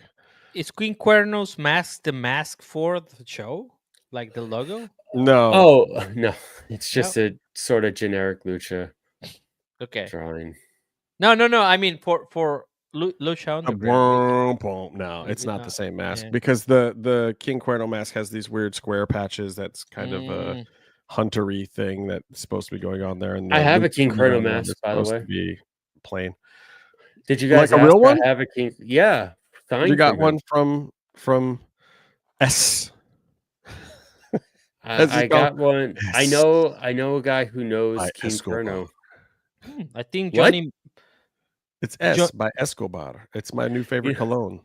Remember we're trying to figure out who is who in the commercial he made in the trailer. We're like, because they had people under different hoods in the trailer under different characters. Like who's this? Correct. This? And then like when we found out who they were, when we talked to Skip, I think all of a sudden it became obvious. Like, oh, that's his tattoo, and this and that. Right. I think Cuerno was. Who was MVP supposed to be originally? What's his name? The reptile dude. Pindar. Yeah, I think the guy Steve Payne was. And Steve Payne's costume didn't fit him right. And it kept coming unzipped. Because it was made for MVP. Yeah. But it's a good thing that they signed Steve Payne to base for everyone. Which, by the way, if you guys don't know, MVP did actually work for Lucha Underground. He was producing and helping out. He was going to be a character. And then he went on a podcast and he's so used to the WWE way and that everything was live. But then, all the Lucha Underground talent was coming on podcasts. Half of them were coming on this podcast. And they were going and doing stuff because that was part of the underground marketing and the word of mouth. And it was good for the show. So MVP tries to get on this bandwagon, not realizing, motherfucker, these episodes haven't aired yet and won't air for 4 months. He spoiled a bunch of stuff. He's like, Katrina has been alive for a million years. Oh yeah, like, he was saying all sorts of stuff, which to us was cool because we were using all that information. But he got himself in a little bit of trouble, and I think they mutually parted ways with him not taking a paycheck, which AKA means he got fired. So, and I love MVP, and Lucha Underground would have been an interesting place had he stuck around there because he really was. Even at that time, a big veteran who had a lot of backstage experience at the E that most other people didn't really have. I mean, even Mundo didn't have that level of experience that he had. Katrina I loved Katrina starting with this match. She didn't do much for me before this match, but when she licked the Rock, I'm just going to say it did something for me. I was very happy with this match. This match was, to me, the first real kickoff of because we had Alberto El Patron fighting Tejano and this other stuff that felt very normal AAA top of the card. All the Conan stuff. But this was the Krista Joseph and Chris Roach stuff, which was the stuff I liked. This got into the mythological stuff, and this was the storytelling match that told you this show is not just wrestling. We're really dealing with supernatural now. We're doing a coffin match, but we're saying this dude is dead and coming back to life. That's the story here. We're going full Undertaker. Like, we're not, there's no kayfabe. We're straight up mythology. And this was the match that really solidified that for the whole show to me. Because it was what, episode 8, right? Yeah, the presentation for the coffin match was unlike any. Normally, you just wheel a coffin out and then you do some matches. You try and roll someone in. The whole that was incredible. And the one for Grave Consequences 2 was even better. But yeah, this match, the tone of it was amazing. And, you know, I was really hoping that Mill would lose the pajama pants, which eventually he did. But I think he still came back with them. It wasn't in the when he died, he came back. Yeah. Thank God. They're so good. The pajama pants are funny. The pajama pants are so bad. And if you know Ricky Banderas, it's so not him.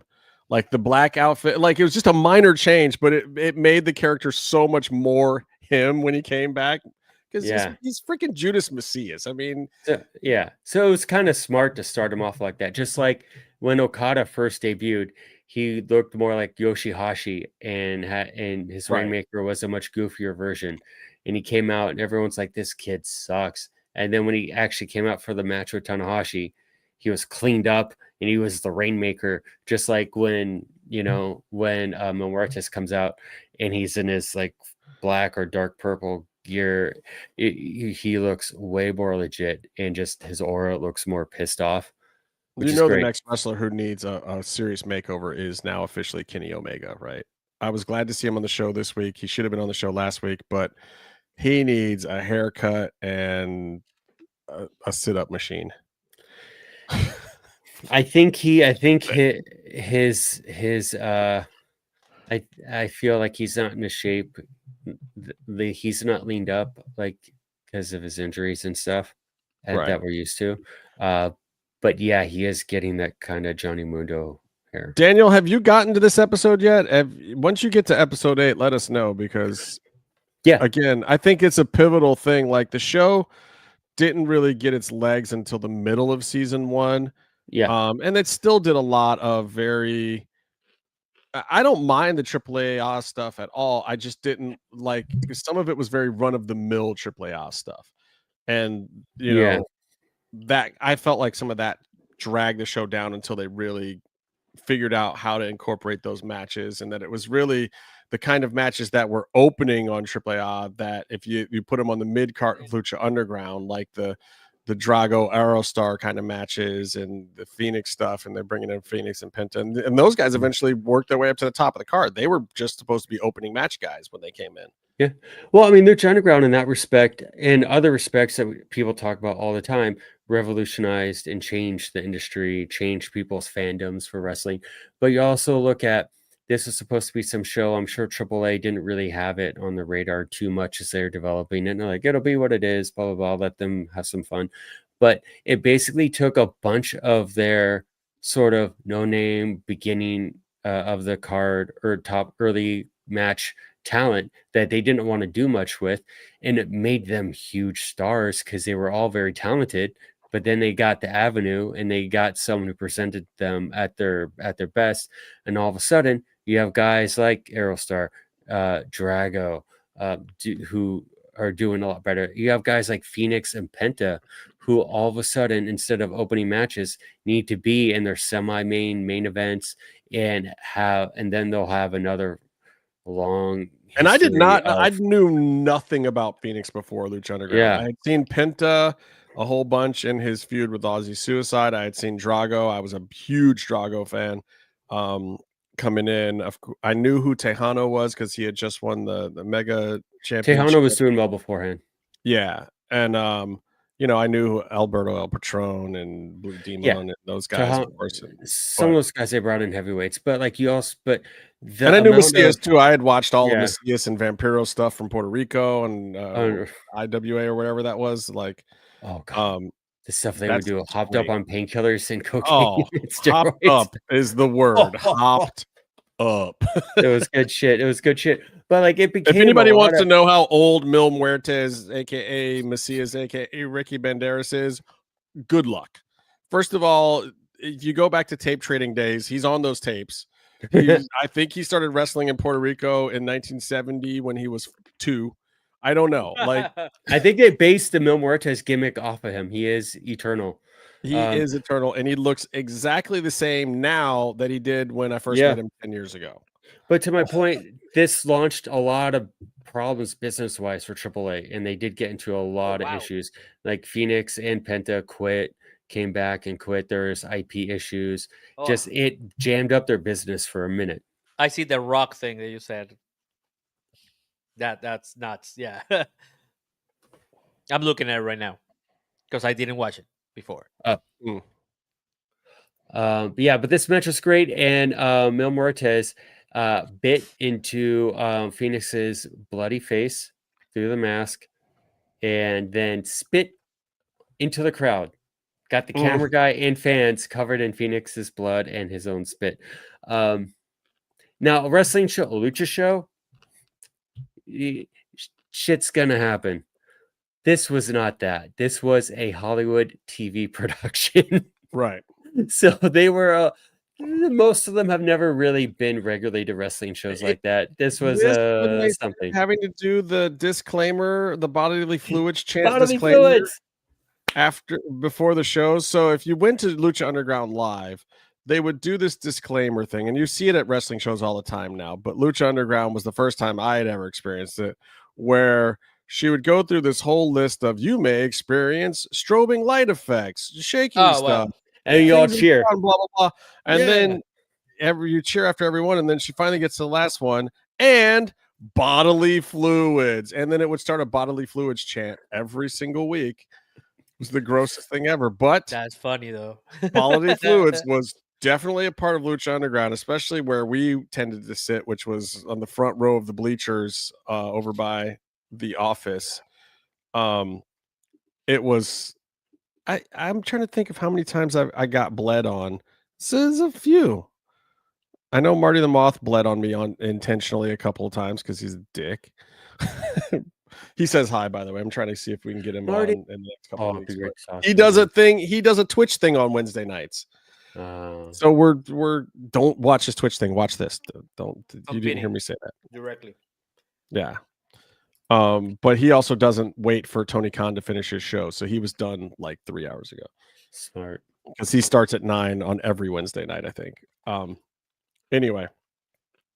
They there's links. There's Daily Motion links, Daniel. We can hook it up. By the way, Lucha Underground is probably the best you're ever going to see Brian Cage booked. He was awesome. We all thought he would leave there and go on to do big things. And then when he came into AEW, we were like, oh my God, they're going to make him a champion. He's going to be Even TNA, he became champ there, but it wasn't with the same. He didn't really do much. I think he left pretty soon, but nothing was ever the same as this. But he came in and he was like a top guy on the heel side. Like super dangerous.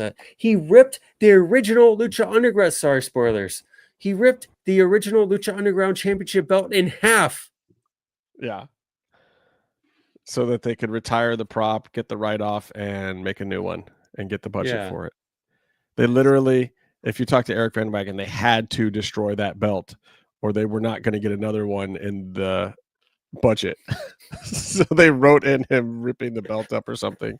And it wasn't supposed to happen the way it did, or somehow he did it better or something. I don't remember what the whole story was, but it was a big deal that they did that. I'm trying to talk to EVW too and see if he'll come through as well. That'd be great.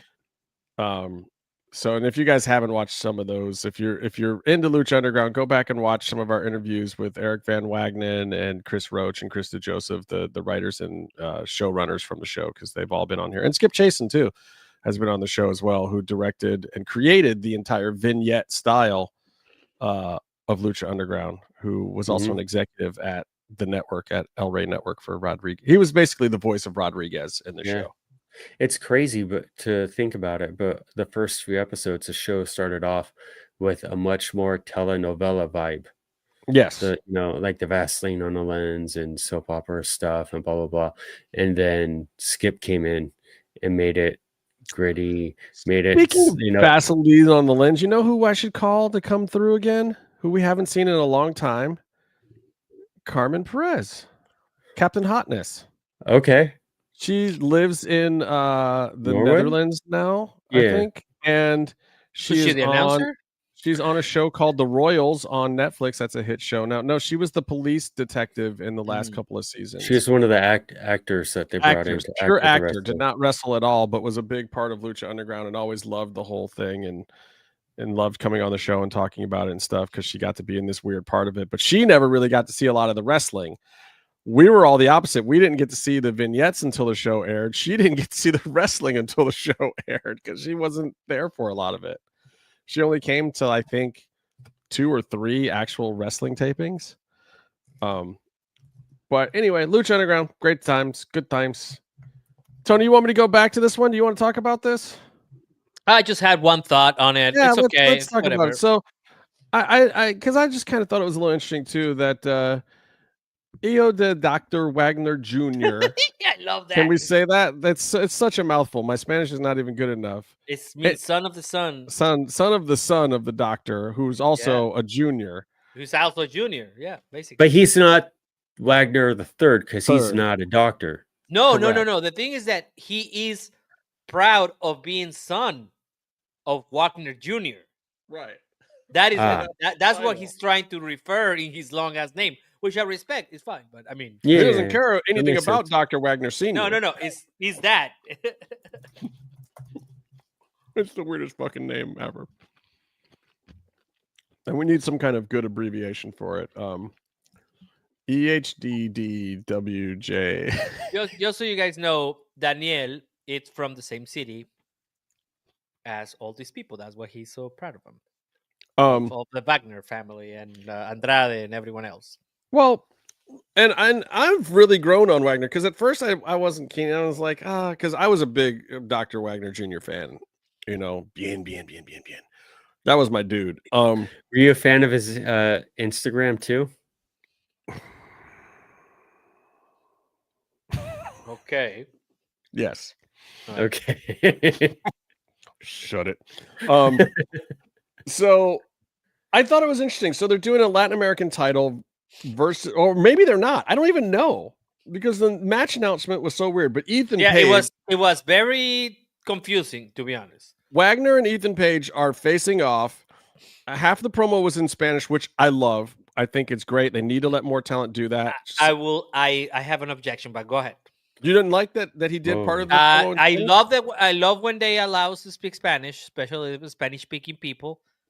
Throwback to up. But they forced him to translate himself, which was maybe not a good idea. No. The problem is if you're doing that and then there is no crowd reaction to what he's saying, and then you haven't speak English, that makes it look bad. And I understand that, like, I'm pretty sure it was the crowd in Orlando, right? Which I'm pretty sure they can have. No, a lot of the crowd did understand, and they were popping, but all the Puerto Ricans were off on one side. Oh, okay. Because that's just kind of the way NXT is. It's kind of clicked out, and a bunch of people always go. And there's like this group of Puerto Rican fans that always sits kind of behind the announcers. I felt that he spoke Spanish, and that's what I want to talk about it because I feel like he spoke Spanish, and then they, I don't know, pipe some fucking sounds. I don't care. Just make it sound relevant when he speaks Spanish, right? Like make it. Well, and then also Ethan disses him right after it too. Like I didn't understand any of that. So what are you saying? Then he should have been like, "Well, motherfucker, you should learn to another language." But see, I think you crossed the boundaries there, and what would have been better to me is Ethan going, "Oh, so you're saying you want a no holds bar match with me?" Like I think that he almost should translate it for you and just be like, "Oh, really, motherfucker? Okay, I'll do your Day of the Dead match or whatever." But so they're doing the Dia de los Muertos match, and I don't know if both titles are on the line, but they're both title holders, and it sounded like maybe it's title versus title because that was kind of the way the promo started. Like, I'm the North American champ, you're the Latin America champ. I'm gonna make it all one big thing or whatever. So one big America. I hope that one America. This is the belt that goes to AAA, personally. And I'd love to see Ethan and Chelsea go down there. and have some fun. Byron did not like that idea. He Byron just was like, walked off the stage. Latin America, fuck that.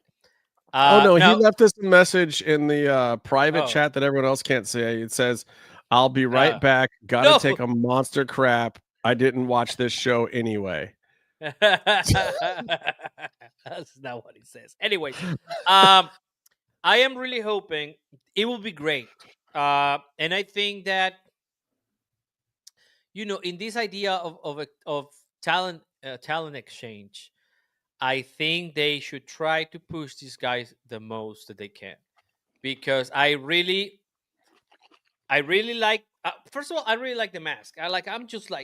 It's something autochtono.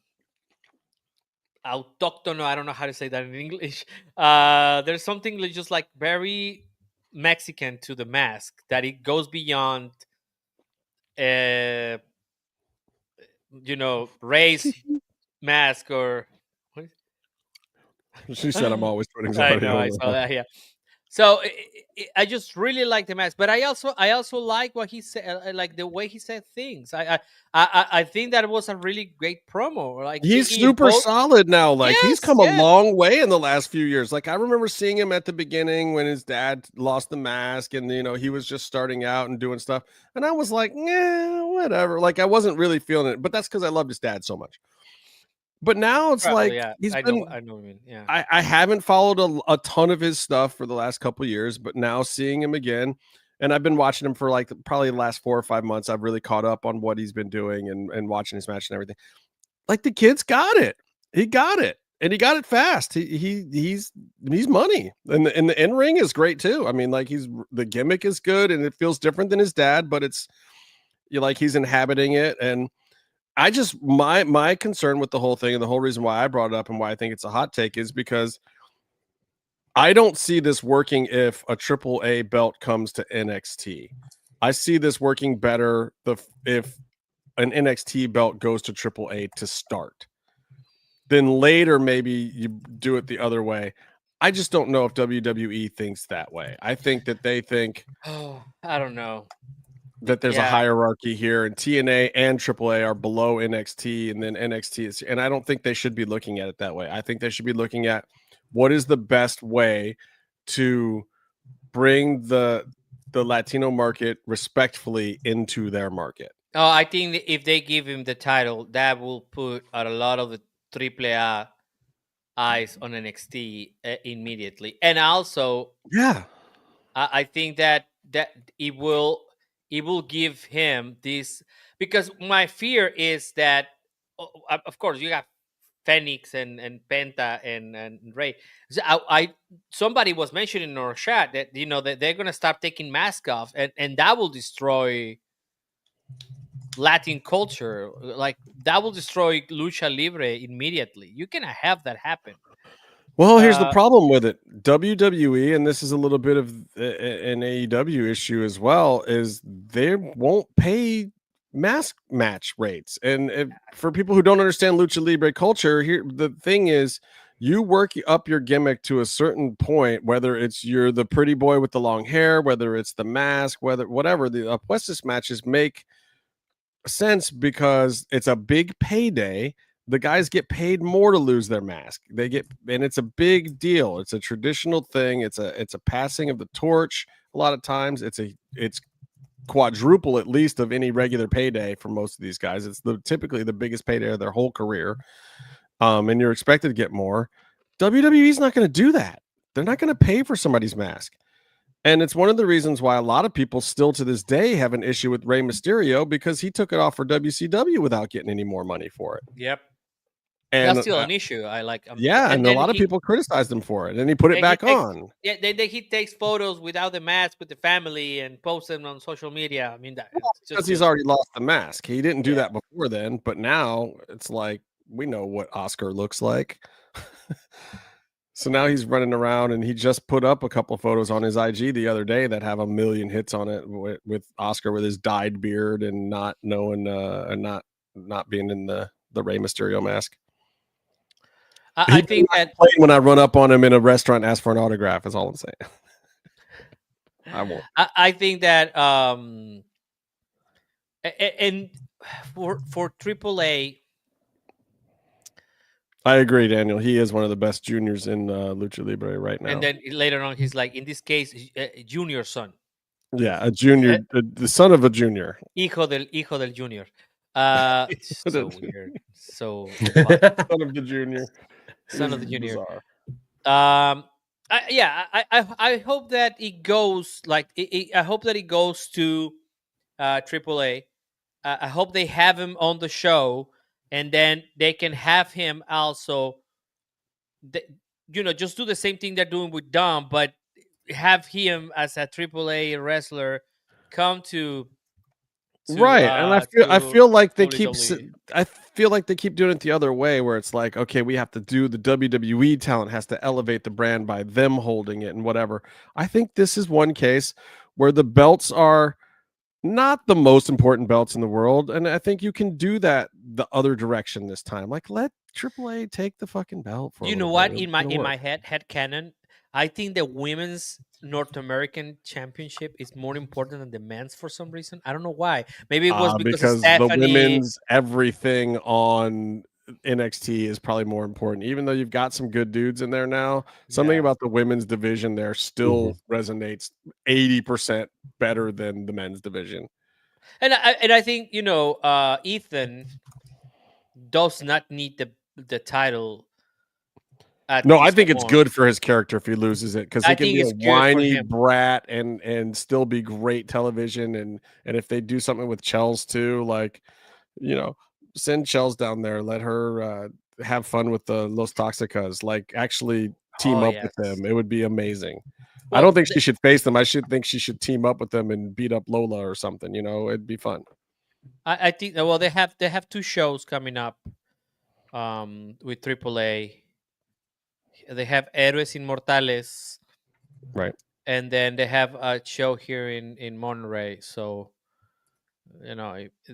they got these opportunities to showcase these people, but I don't know. I think that they're playing into that's the problem. Like, they're playing too much into, and I love him. I love what's his name, Grande Americano, Starbucks order. I think he's great, but the biggest attraction is that he's gonna be back here. So I don't know. I think the biggest attraction should be, Hijo del Wagner Jr. Make one of these current AAA stars a star. Like Canadian MJF is doing great. Oof, you're gonna get it. Oh, oh wow, we are actually like. Never mind. MJF might be Canadian himself at this point after marrying Alicia. Oh, he might apply for it. So that's right. Yeah, it can go both ways. Yeah, that's right. That's right. I said it. MJF can go both ways. Nice. All right. So pops and drops time. You got a pop, Byron? What's your pop of the week? Here, I was talking because I know your ego's out of control. Does that make you feel better? Make you feel like a big man? No. Should I call Hernandez to put you in your place? Not really. I was talking to our friend Bear during Dynamite Collision. I was also speaking with Bear tonight. Yeah, he mentioned he was talking to you. He said you fucking suck, so he started talking to me instead. It's weird. He cursed, actually. I don't like to curse. That's the first time. Jesus. No, but something he brought up on the 6-man match, he brought up like LFI would be great 6-man champions. He just feels like it needs to be. He brought up that it'd be better if the belts were closer to that part of the card, like the TNT title level of the card.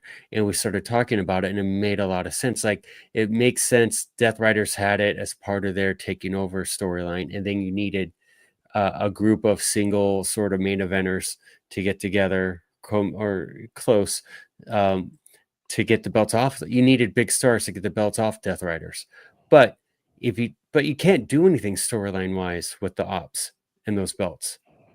Nothing really interesting. Like, no, but can you do anything once they go on LFI? But if you go to LFI, then you have a lot more people that you can do stuff with. You could do a tag team and add a third person. Like you could add another person to Private Party or whatever. There's more stuff you could do, and you could have them wrestle more often. They don't have to always be in a main event of the TV show doing the thing. And I thought, the more we talked about it, the more it made sense. Those titles used to be a lot of fun, and they're not a lot of fun on. They're very up Raws. and down. Sometimes they get booked, sometimes they don't. Like just the title. I'm not even talking about who it's on. Yeah. Like there's just long lulls in time, and the 6-man Ring of Honor titles too, which LFI has, right? They just won the tags. Ring of Honor tags. So Ring of who Honor has tags. okay? Well, And again, this is a problem too, because like when there's not meaningful storylines there, you forget who has the belts. It's the Danny Garcia TNT run. Like people forgot he had the friggin' belt. Yeah. But even the 6-mans, you don't even need it. It's supposed to be like the PWG matches of the show, and they're doing that. They're doing like 6-mans with other people who don't have the belts. Like. So your pop of the week is that LFI got on TV. It was sure. Okay, I'm just I didn't know if there was more to it that you were trying to get to, but I no, it was more of a hot take of the 6-man titles need to move, and they represent a lot of the feeling of AEW. I think they're supposed to, right? Well, and they're not being used to do that. To Comatose point, you have the Don Callis family, you have LFI, well, technically the Hurt Syndicate. Oh, my pop. I have a pop. But yeah, you have Hurt Syndicate. You have the best. You have the conglomeration. Yeah, exactly. I mean, in theory, you should be able to have people, fight over the belts. Yeah. My pop would be, I think the Hurt Syndicate is doing great stuff, and Ricochet is doing great stuff with Gates of Agony. I think they have been a really great couple of talents for the company who just were not. They'd come in, make someone look good, and then TK would forget about them. And there was a very specific match where they were doing that shtick with Hurt Syndicate. They came in. They were big guys that Hurt Syndicate could throw around. MVP was on commentary, and you could actively hear during the match MVP getting impressed with these guys. Well, these guys are exactly what MVP is looking for. The person I was watching the show with said very beginning, like, "Oh, we're getting more of this again." And then when that happened, it was, "Oh, I really like this. I'm glad they're still feuding." It's like, it is part of what AEW is missing. Like, we should be having more of the, we're getting this again, because these feuds should last longer and mean more. And they're having matches in different circumstances, and they're trading meaningful wins and losses to where it advances the storyline, and then it'll culminate hopefully somewhere. But they've taken Gates of Agony and they've given them a regular spot and making them legitimate. And those boys deserved it too. They put the time in down a Ring of Honor. They totally deserved it. They're doing everything expected of them in the spot. I enjoy every single segment, every single match that they do. Them and Hurt Syndicate. I mean, it's Tony's turn. All right. So last week, my drop was that I hated the coverage of The Rock's movie. They were saying that he was losing money. This was a flop. So my pop? What is it called? What is this thing? Yeah, it's Pops and Drops. So my pop this week is The Rock's film. This I saw it this week also because I went to see it, and okay, so this is gonna go this is gonna go crazy. The movie's good. Yes. Okay, the movie's good. However, it's not great. It's a good movie. The Rock is really good on it. The movie, the Rock is great, considering he comes from the Fast and the Furious, and consider that he comes from help me here, and he comes from being the Scorpion King, right? He was like PS2 very simple graphic action movies that are very one-dimensional. Yeah. So, Tooth Fairy. Tooth Fairy. Well, Tooth Fairy actually needs a gravitas. I'm kidding. No, I think the jump that he does, and yes, there is a lot of bulky men crying. That is, like I said earlier, that's the go-to emotion for acting now for wrestlers. However, he does great on this. There were moments, and I know this is kind of hard to believe, that I forgot he was The Rock. Mm-hmm. Yes, so he got me there. And I'm gonna quote a friend of mine. Emily Blunt looks hot. And she's also great on this. She is. Yeah. Yes, I am rock hard for The Rock. Yes. No, it was great. Now the problem with the movie itself is that it is an A24 version of Draft Day, or what else? Those kids running in California, or the Perfect Game, or all these movies that are about sports. It's just that it has incredible cinematography. They make you feel like you're in '94. The clothes are amazing. Like, oh my god, I want every single piece of Nautica sports. Okay, I got to take issue with you here, and I said this to the people that I saw the movie with. Go ahead. Because we took Victor for his birthday, but Okay. I am here to tell you, in the mid-90s, there was no single female in the entire United States wearing high-waisted jeans. They went out with Jordache, and they did not come back until 2013. Yeah, there was no period in time where a woman was wearing high-waisted jeans. Complete farce. I said, oh my god, I think I said that. I have to ask my girlfriend. I think I did make the same comment. I think I did. I will have to get my girlfriend. Everything back then was low-waisted, hip cut. Or yes, was, you can see it was high-waisted, but it wasn't across the front. It was like just high hip cut, but it wasn't high-waisted. Because that style did not exist, people. That was nothing. That's when the thong song came out. Correct. Of course. Yes. Yeah. Exactly. Yes. This was a period of time where we knew what underwear you were wearing with your pants. Your pants didn't cover your belly. Your belly hung out over it. Going back to the muffin top comment, that is when the muffin top was invented, because people had the low-rise pants and the muffin finally came over top of them. Men and women. Nobody had high-rise anything, damn it. Correct. I'm asking if I think I made that comment too. Rebecca is absolutely correct. You had to show the tramp stamp, Byron. Yes, Byron's tramp stamp was on display every day. I've never had I still don't have a tramp stamp. You have I Love Bon Jovi on your lower back. Stop. I don't even like Bon Jovi. Lies. You can't prove it. I don't know about that.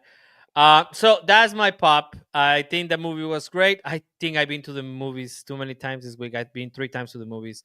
I went twice. I saw Tron and I saw that as well. I saw Tron, but they had a re-release of Amores Perros, which if you haven't seen, please go ahead and watch. It's in Spanish, but they have subtitles, so it's good. That movie changed Mexican cinema in the early 2000s. Is Alejandro González Iñárritu's opera prima.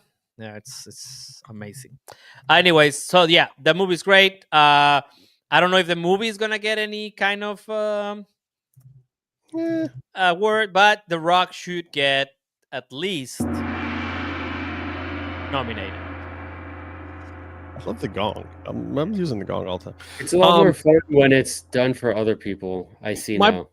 My pop of the week is not that movie, but I do agree with Tony's sentiments exactly. And I go back to what I say about the making the money. Literally, that movie was made for me and like 4 of my friends. That movie was spoiled for me. I actually knew the results of every fight that happened in the movie. I knew the whole story.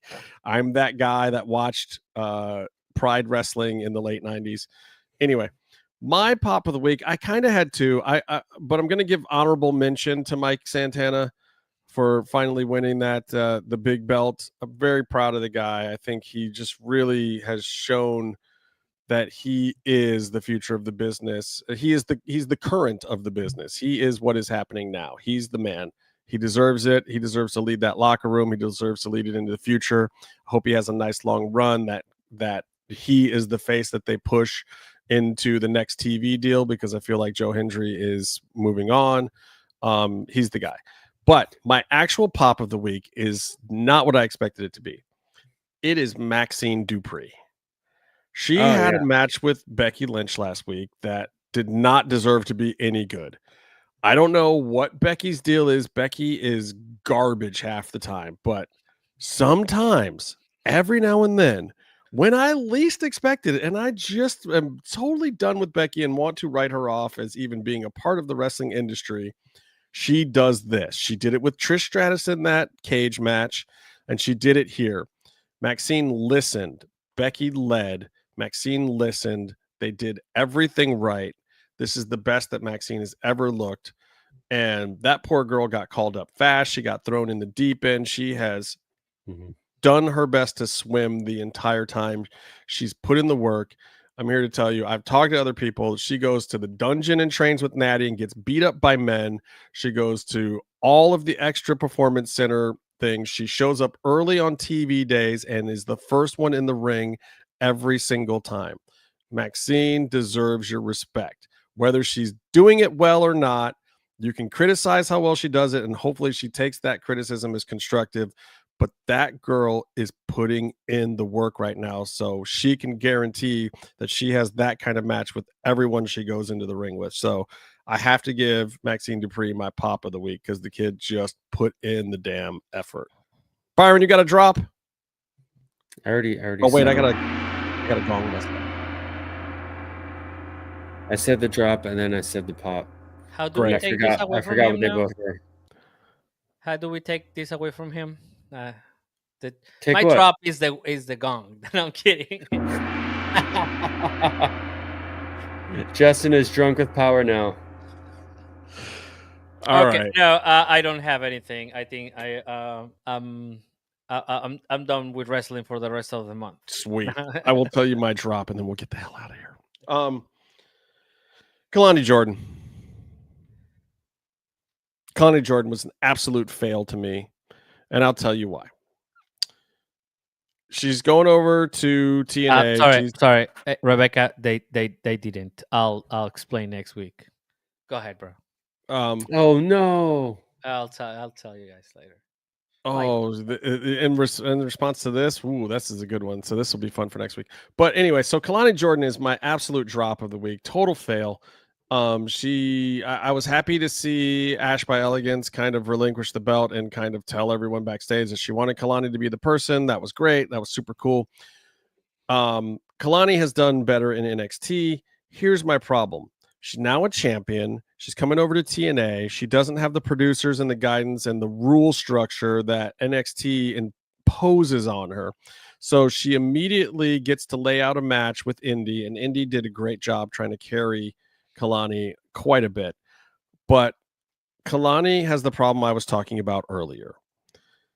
Wrestling, we know it's not real, but the entire intended effect is for it to look like a fight.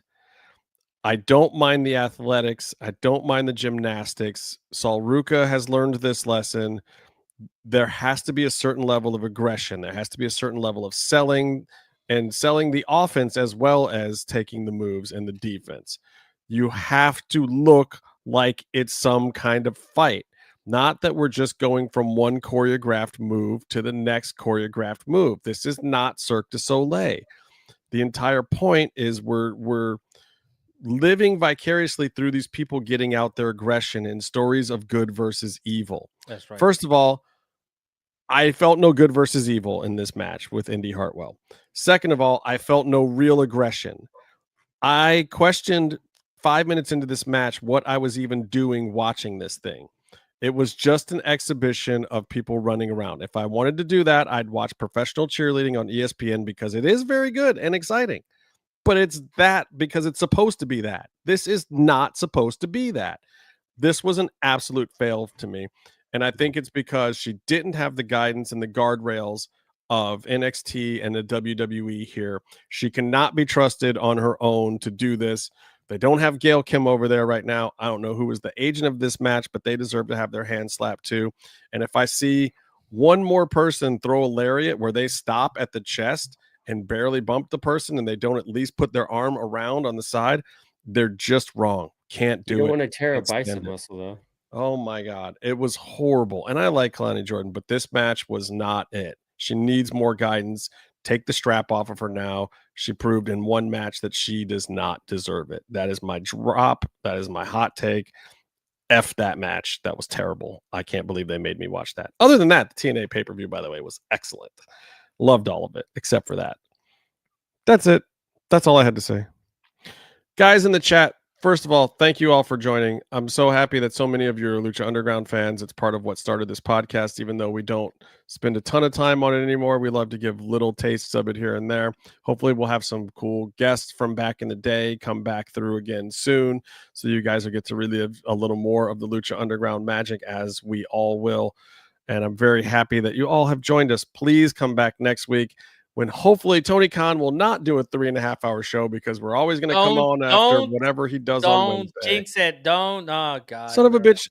Out of the 4 shows since we've been back, I know. 3 of them, he's gone long. No. Yes. So over it. Yes. So until next time, ladies and gentlemen, stay calm and Penis. stay. You got to let me finish the sentence first. I got